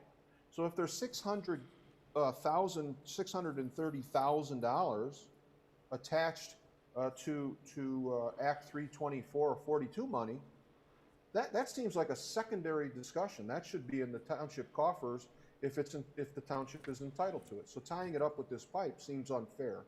And lastly, I can't imagine that the county is going to put 8,600 residents in a hostage note. There has got to be some obligation and duty of care to the residents connected to that pipe as a county asset. This is a county-owned pipe. So for the discussion phase of this, I will reserve the balance of mind for the debate that I anticipate we will have when there's an actual action item here. But I guess, Mr. Acciavatti, what I would say to you is that the number 3 bullet point, I think, should be our priority. And I agree with you that working on creating an agreement with Macomb County is the primary goal here. Because I thought that was the path that we were on when the very respectful letter that was penned by our attorney back to the county saying politely, we reject the offer to transfer the pipe into the township portfolio, into the township sewer master plan and so forth. This is not a deal we're interested in at this time, and that if we could talk about a meaningful conversation about what happened when other communities were utilizing this pipe for 3 decades under the watch of the county, and what happened to any maintenance monies that may or may not have been attributed to keeping this pipe in good repair. And why is our Act 342 money connected to this in any way? Those are meaningful conversations, and that should be our primary focal point. And if the counter is, well, we got 8,600 residents that could be impacted by a sewer failure, then I think we ought to make sure that the county is aware that one of their assets is about to dramatically impact negatively our residents. And we should be advocating for those residents, for the county to take action on one of their assets. But again, I realize we're in the discussion phase. I hope that we hear more from our township attorney with regards to what happened to the letter we sent back saying thanks but no thanks. We're not interested in the offer to transfer back, because that's where this discussion was last left. And I'm curious, because at that point the majority of the board supported that position, and that I didn't know changed anywhere. It sounds like it has, though. So, Thank you. Thank you. Thank you. I'll try to hit a couple of those. I would expect you to have a couple contract options in front of this board in the very, very, very, very near future, and I am going to turn it over to Bob Siebert to share what he can when I'm done with this. The Act 342 monies. Those are Act 342 monies. They're not Public Act 51 monies, for example, for roads. So those from the 60s and 70s have public acts associated at what they can be spent on, and very, very strict rules as to what they can be spent on. They've been held for 3 drain commissioners: Drain Commissioner Walsh, Drain Commissioner Morocco, and now Drain Commissioner Miller. Candace Miller, immediately upon walking in the office, reached out to us and said this pipe needs to be fixed, and we need to move the ball forward. So I commend her on the mission of protecting the environment, safely getting rid of the sanitary sewer, and maybe she was extra cognizant because before she even took office, there was a huge disaster in a sinkhole. So looking forward in that's the ultimate goal, is to get this pipe fixed. And again, with Act 342, this is not a township, this is not a county asset, and that's what I think Director Johnson was clearly trying to lay out at the beginning. The MID is a county arrangement between the 11 communities. The OMID is a bi-county arrangement between Oakland and Macomb. This is an Act 342 pipe. The Act 342 pipe is not a county asset. It is an asset run by the county, requested by the communities, which is the I don't want to get into the legal end of this. So it's not a county asset. We requested this pipe. We actually executed agreement in 2003 that says we want this pipe, Chesterfield Township. It sat stagnant until Candace Miller walked in the door, and we moved the process forward in 2017. So not looking back, looking forward is the spirit of this discussion, with the goal of fixing the pipe, refunding our Act 342 monies in a way that's legal to the Public Works Commission and beneficial to the residents of Chesterfield. And we'll have a whole lot more options here, funding and pretty exciting stuff with this pipe moving forward. Director Siebert, I do not know if you want to share anything right now. It looks like we're kind of wrapping up this portion of it, but now or before I go to public comment.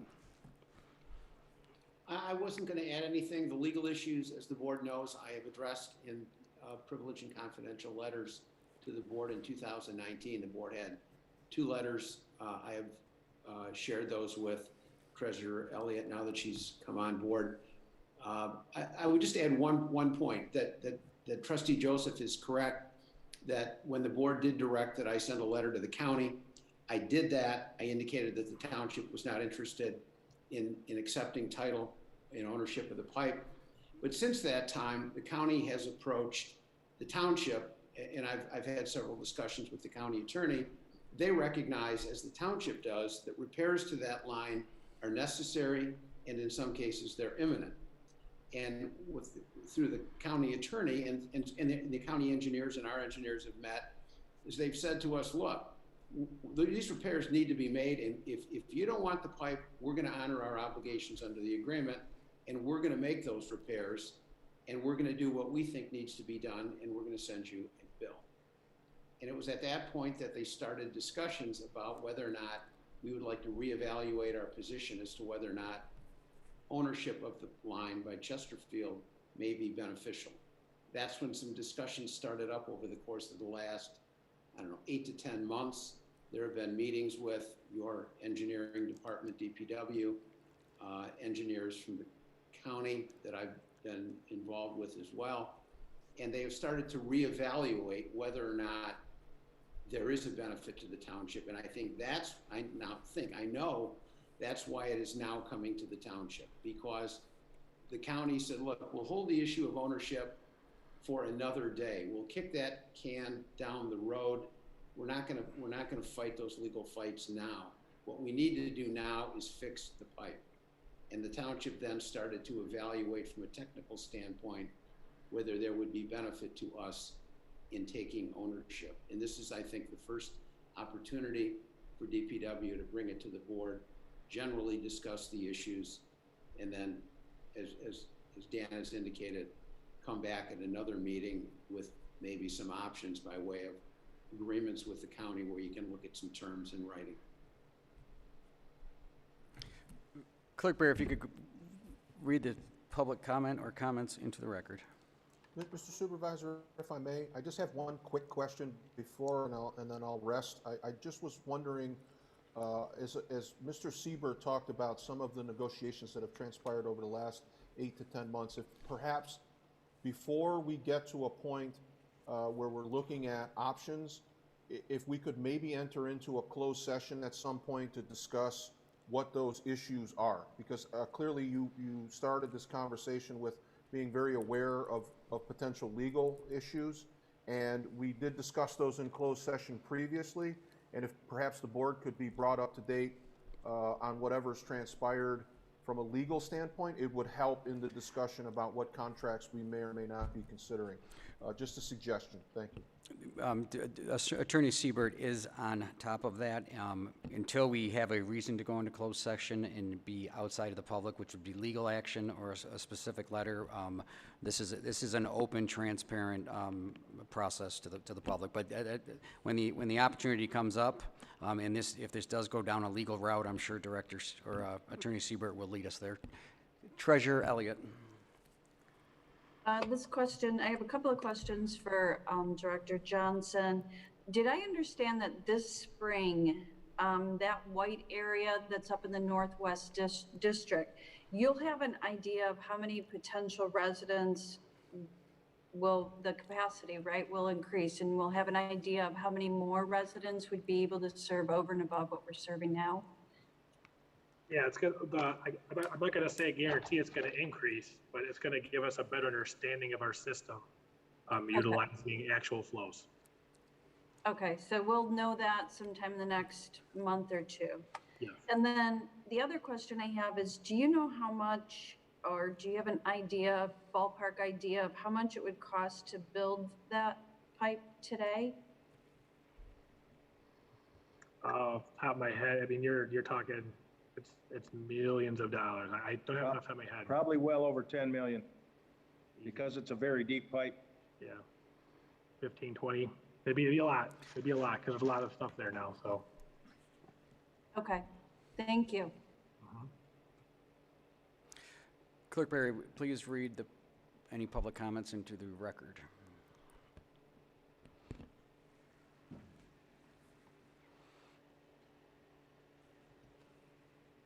Thank you, Mr. Chair. This comment is from Paul LaFata, 48055 Mallard Drive.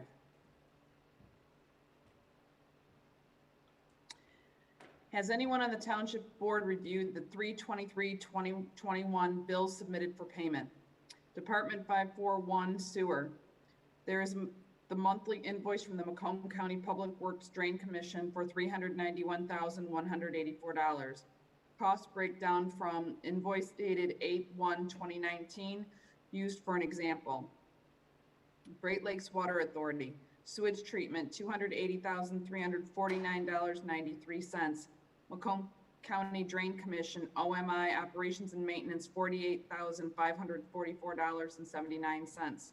Macomb County Drain Commission, Michigan DDD, operations and maintenance, $66,472.53.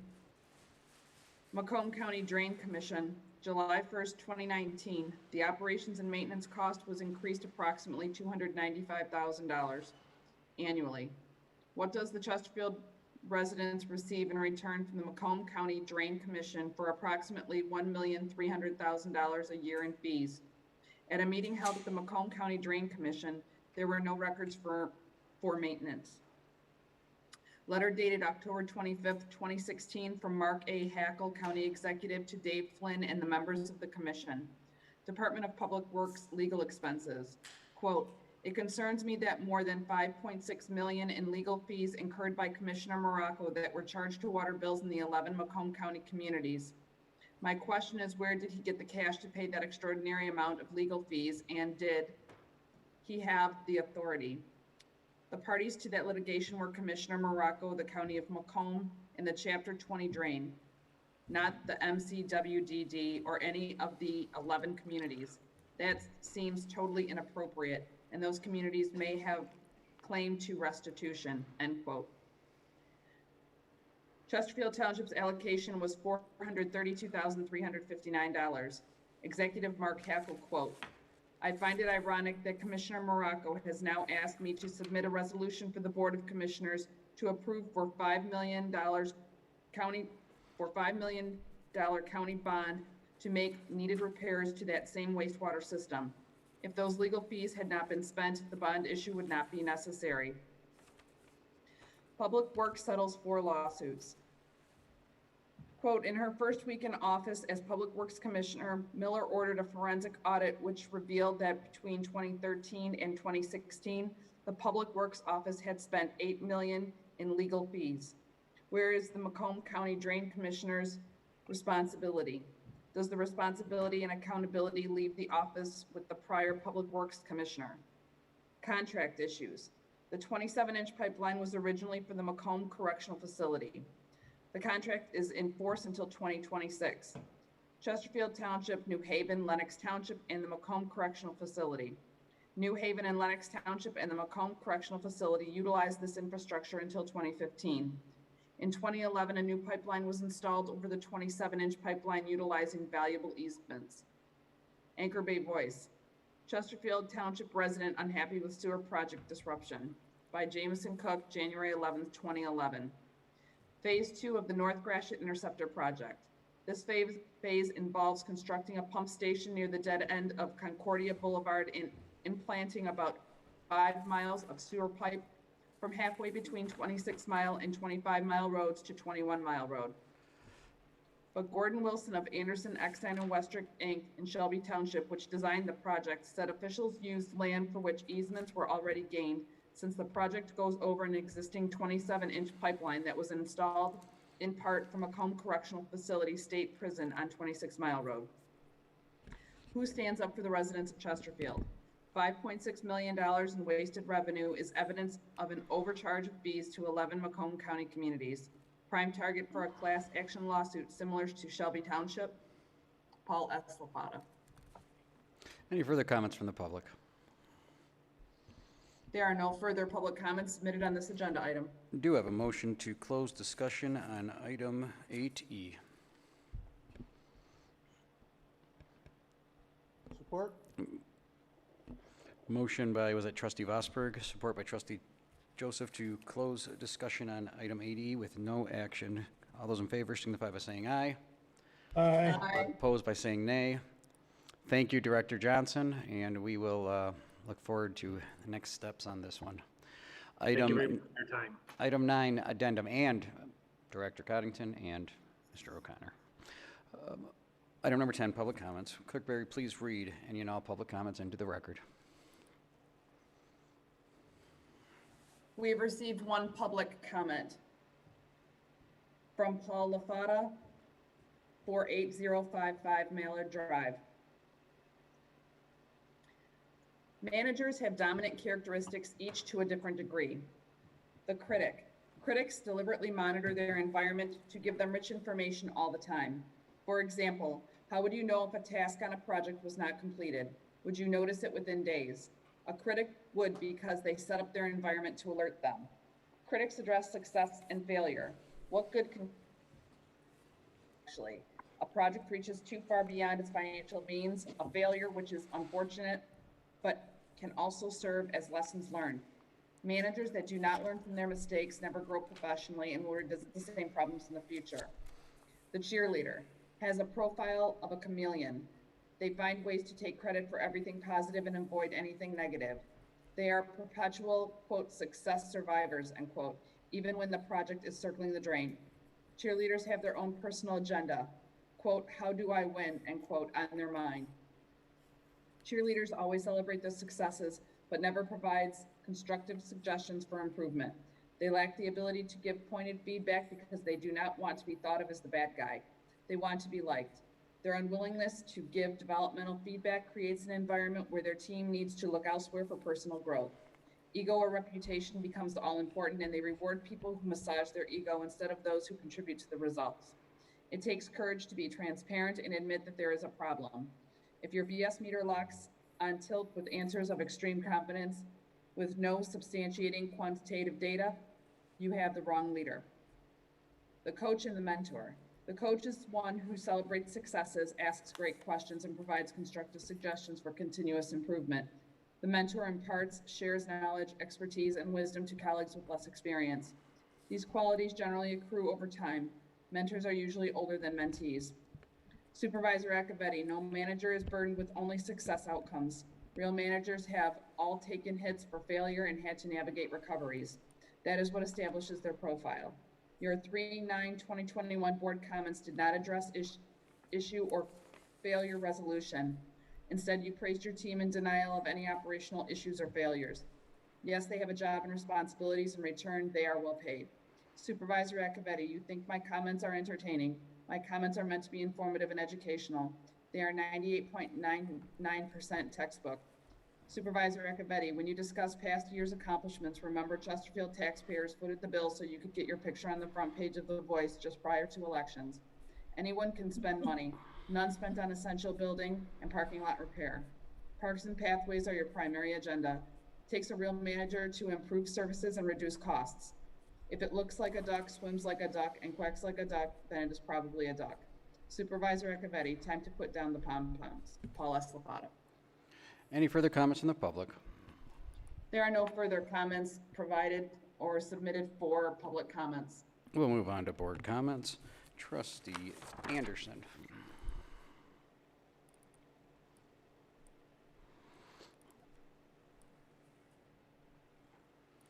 Thank you. I don't have any at this time.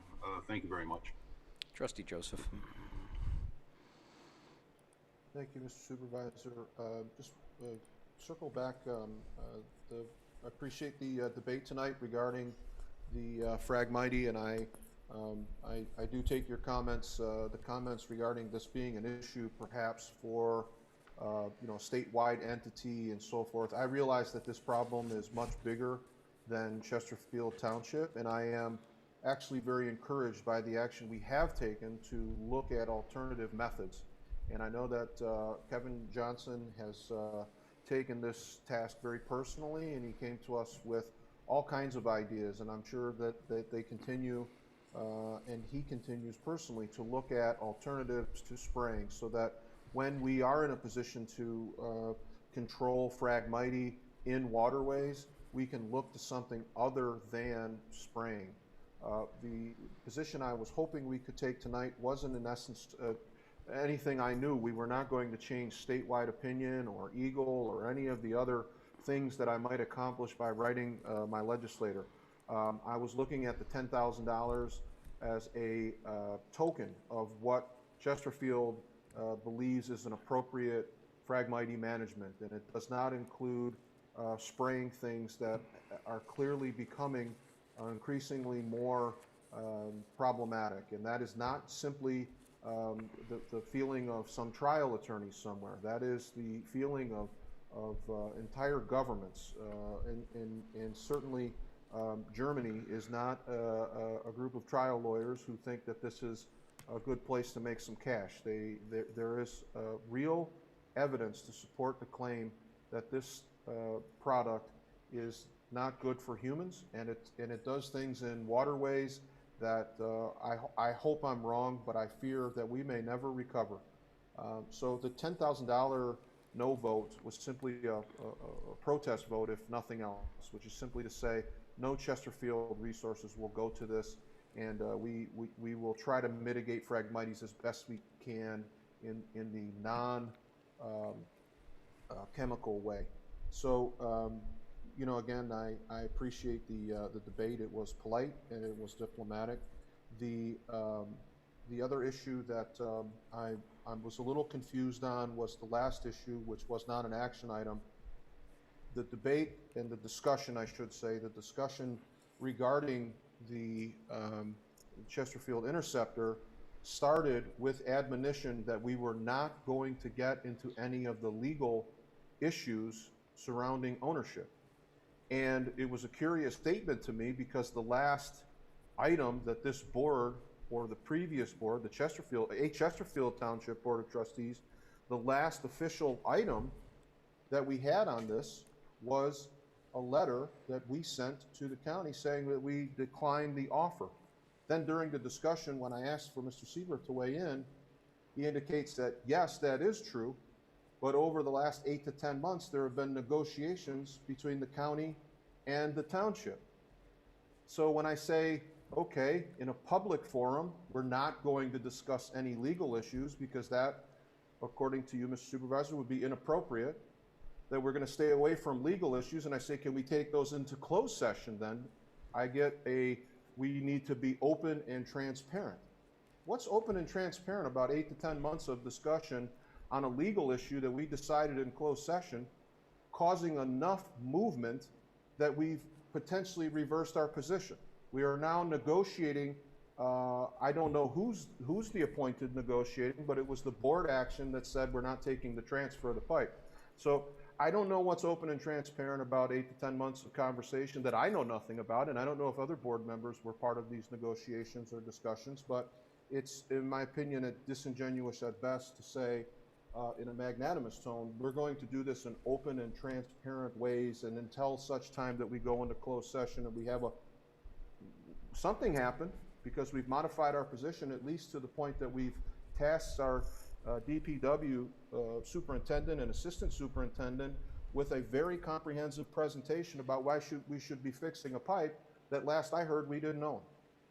So however it goes, whether we're going to discuss this in closed session as to the legal, or some manner of how we get updated, how the board is updated in an open and team sort of way, I would appreciate that, and I'm going to have to demand that I have that before I vote. I personally think there was one individual that brought this issue forward that said, wait a minute, I'm not sure that it's fair for 30 years of this pipe for our surrounding community to own it, and then the county comes in and says it's $1.7 million, which we now know is $3.5 million in disrepair.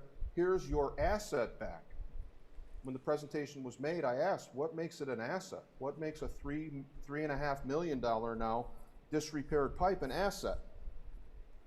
It perplexed me, and he had to fight. Literally, there was loud debate, and it was an ugly time. But there was a lot of debate and a lot of real ugly things to say. I think the township residents have a right to a legal opinion as well, and he brought to the board an action item that the board approved, sending this to our attorney for review. And our attorney at that time said, I see it slightly differently than the county attorney, and I think there is cause here to say, what about the Chesterfield taxpayer? And only after that process was exhausted, did we get that action. And then this board voted, well, again, not this board, but the previous board, the township board voted, I believe the margin was 5-2, to simply say we're not electing to take this pipe. And you were in the minority then, Mr. Supervisor. And the decision then, again, 4 months after the election, where Treasurer LaFada is no longer with us, we get this discussion, just a discussion item about how we need to fix 7 miles of pipe that doesn't belong to us. And the crux of it is, if we don't, we're jeopardizing 8,600 residents with possible sewage backup. It's a very, very disingenuous process, and I hope it becomes more transparent before we vote to take on the $3.5 million, which I suspect is coming in subsequent meetings. The last item that I would like to address kind of falls in line with the concerns I have and the frustration I continue to have over what is considered and should be considered a team. It just falls a little bit short, and maybe it's when you're in the minority and you don't get the information that you would like. That really should come to the board, and it stems from a email that I received from a resident, and I don't know that his numbers are accurate, but the question was about what he referred to in the email as the HEROES Act coronavirus bailout. And in the email, he says that he believes the township received significant coronavirus federal monies in an amount of over $15 million in 2020 and an amount of potentially $7.6 million in 2021. And he wanted to know what the process was for distributing those monies or how we use those monies. And I honestly could not find anywhere in any federal CARES Act money or what he referred to as the coronavirus bailout where Chesterfield Township was awarded any sums of money in anywhere near that proportion. I did, however, find out, sadly, from a mayor of a neighboring community. I happened to be out. We saw each other socially with a bigger group of people, and in this particular community, I was advised that he was receiving, or their city, Trustee Demink, I think you might know the city, that the CARES Act money or coronavirus money or federal bailout money to the tune of about $22 million is headed towards Sterling Heights. And so I started digging, and I asked him, well, that's the first I'd heard of that kind of money coming to Macomb County municipalities. And it was a very casual, well, I think I saw that Chesterfield slated for about $5 million. And then I dug a little deeper, and it looks like we're about $4.6 million, roughly. And it bothered me. It bothered me that I heard about this, and then as I was talking, there's some individuals that are involved in various unions, high-level union officials, and they said, oh, it's sort of becoming much more public knowledge because every interest group, if you will, or every entity that thinks that their department or their issue should get a slice of that money. Why not? Why? I don't know how that's communicated. I assume this supervisor is communicated to you as the supervisor of our community. And I realize that we haven't received a check yet, and there's been no basket of money delivered to the township. I imagine there's tremendous requirements and strings attached to how you can use the money and what projects and so forth. But it would be nice, as an elected member of this board, to be invited to the grown folk table and to share in some of the decision-making collectively as a 1/7 member of this board. And statutorily, there are 3 members of this board that are tasked with additional responsibilities. We've been reminded of them periodically over the years, but it doesn't diminish the vote of the other 7. There's no extra vote for a full-time official. We have 1/7 of the fiduciary responsibilities to our residents. And so when we have $4.6 million coming into the township, and it's been here for at least a week, why not an email to the board? Why not some sharing of information? And why not let's have a discussion about how we could best spend that money. You know, there's been a lot of talk about non-motorized paths. There's been a lot of talk about parking lots where disabled residents are catapulted into the roadway because they're hurled from their wheelchair. Why not fix those? Why not have a discussion about what we're going to do with that money instead of something that stays directly in the know, and then the other board members are put on a need-to-know basis. It's not right. It's certainly not transparent. And if we're going to be a team, I see that Mr. Acciavatti's left the meeting, but if we're going to be a team, perhaps it would be good to treat the other board members as team. I'm sorry, I don't know what's funny, Mr. Acciavatti. You leave when you don't like what you hear, and it's not nice, but it's what you do. So that's fine. But if we're going to be part of a team, can all the members of the team be involved, or is it just those that agree with you on every issue and vote with you and so forth? That's what I'd like to get to. A true, transparent, and information sharing team. And then I could be able to answer residents' questions when they ask about what's coming into the township and money. And again, I'm sorry to bother you and bore you by talking or asking for more gruel, but I do believe it's important to let 1/7 of your board or 2/7 of your board in on the decision making. Thank you. Thank you. Trustee Vosberg. I'll pass, thank you. Trustee Demink.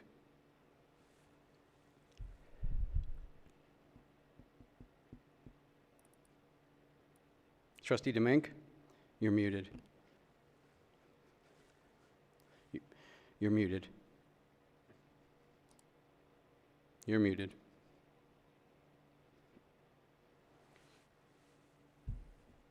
Let's move on to, I'll come back to you. Treasurer Elliott. You got me now? Oh, yes. Yeah, I lost. Something happened with my screen here. Couple quick things. Thanks to the board members for voting for the improvement of the sports courts over at Brandenburg. In regards to the discussion on the sewer main, sooner or later, something's got to be done with that pipe, us or the county or something. Because if it's deteriorating, I don't think anybody wants to see a major sewer collapse that's like happened on 15 Mile twice, once in Sterling and once in Fraser. Somewhere, somehow, we got to get together and get this pipe repaired so, we don't have a catastrophe. And lastly, I just want to put my condolences out there to the family of Chief Fred Posovitz from Clinton PD, who passed away yesterday from complications from COVID. I'm sure, I don't know if Chief Kirsten's still in. You're welcome to jump in at the end of my conversation, but Fred was a great guy, known by Brad for several years and myself through my connections in my law enforcement field, and Code Enforcement Officer Dave Demick, who was a lieutenant working for Fred back at Clinton. And my deepest condolences to his family. He was a healthy, great guy, and this has just affected a lot of people in the law enforcement community. And my condolences to his wife, Marcia, and his 2 sons. Thank you. Treasurer Elliott. Thank you, Mr. Supervisor. Mr. LaFata had submitted a comment. He asked if the Township Board reviewed the bills submitted for payments. I did want to address that, and yes, the board did review those, and I did review those, and the board approved the bill he is referring to unanimously tonight. I want to thank Kevin Johnson for the wonderful presentation tonight. As the newest member of the board, I didn't have the history, and I didn't know a lot of things that I learned from each of the individuals that spoke tonight, and giving me some history and understanding from where they're coming from. So to me, this was a very valuable discussion in this, and I do have to concur with Mr. Demink in that we will have to seriously fix this pipe, and I look forward to further discussions. I also wanted to address that my position on the Phragmites, and do want to explain my no vote. This past January, I celebrate 24 years of being cancer-free from Hodgkin's disease.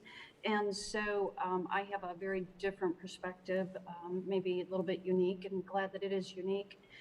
But I do look forward to working with Mr. Johnson on alternatives in Phragmites, and I appreciate the many discussions he's had with me, explaining both water and sewer and Phragmites to me extensively, and I look forward to more of those discussions. Thank you. Clerk Barry.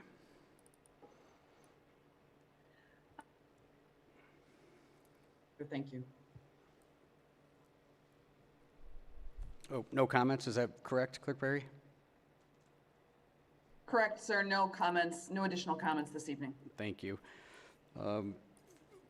Great meeting, a lot of very good discussion. Maybe I'll start with the Phragmites. I urge you to lobby at the state level and at the federal level to that end. We are doing everything in our power to get rid of the invasive species, Phragmite in this instance.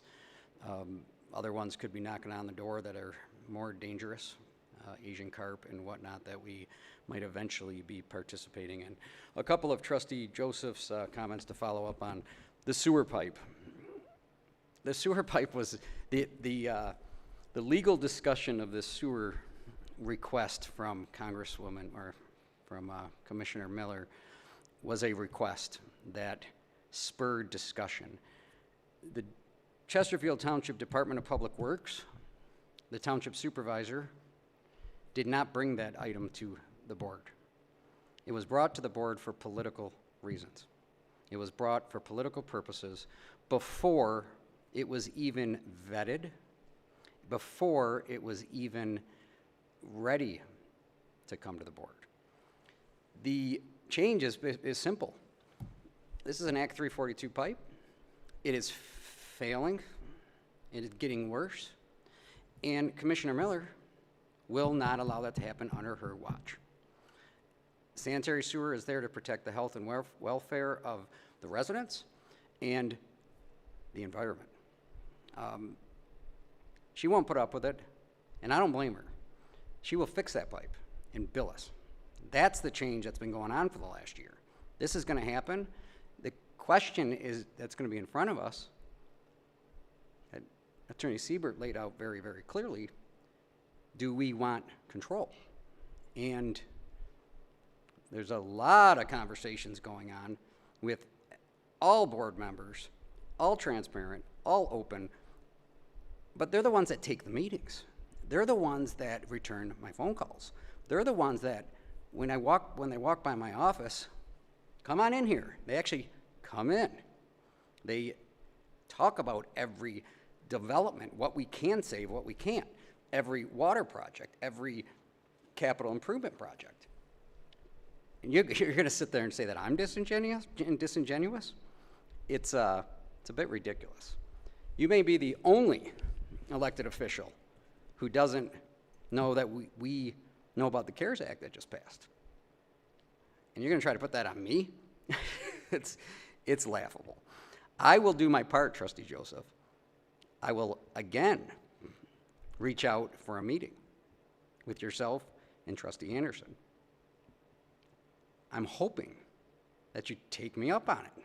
Show up. Participate. Treasurer LaFata, I've been bullied by this guy for 4 years. Let me make one thing clear. Proud of this team, proud of the progress, and yes, I am proud that I was a Michigan cheerleader. I cheered at Michigan from 91 to 95. His bullying is getting to the point where I'm beginning to get a little bit worried. I'm proud I was a cheerleader. And I'm sick and tired of being bullied by this guy. Imagine what it was like when he was in this office 5 days a week. Item number 12 is adjournment. Our next meeting is April 13th at 7 p.m. Do I have a motion to adjourn? Motion to So moved. adjourn. Motion by trustee DeMig, support by trustee Vosberg to adjourn. All those in favor signify by saying aye. Aye. Aye. Opposed by saying nay. We are adjourned at 9:20 p.m. Right.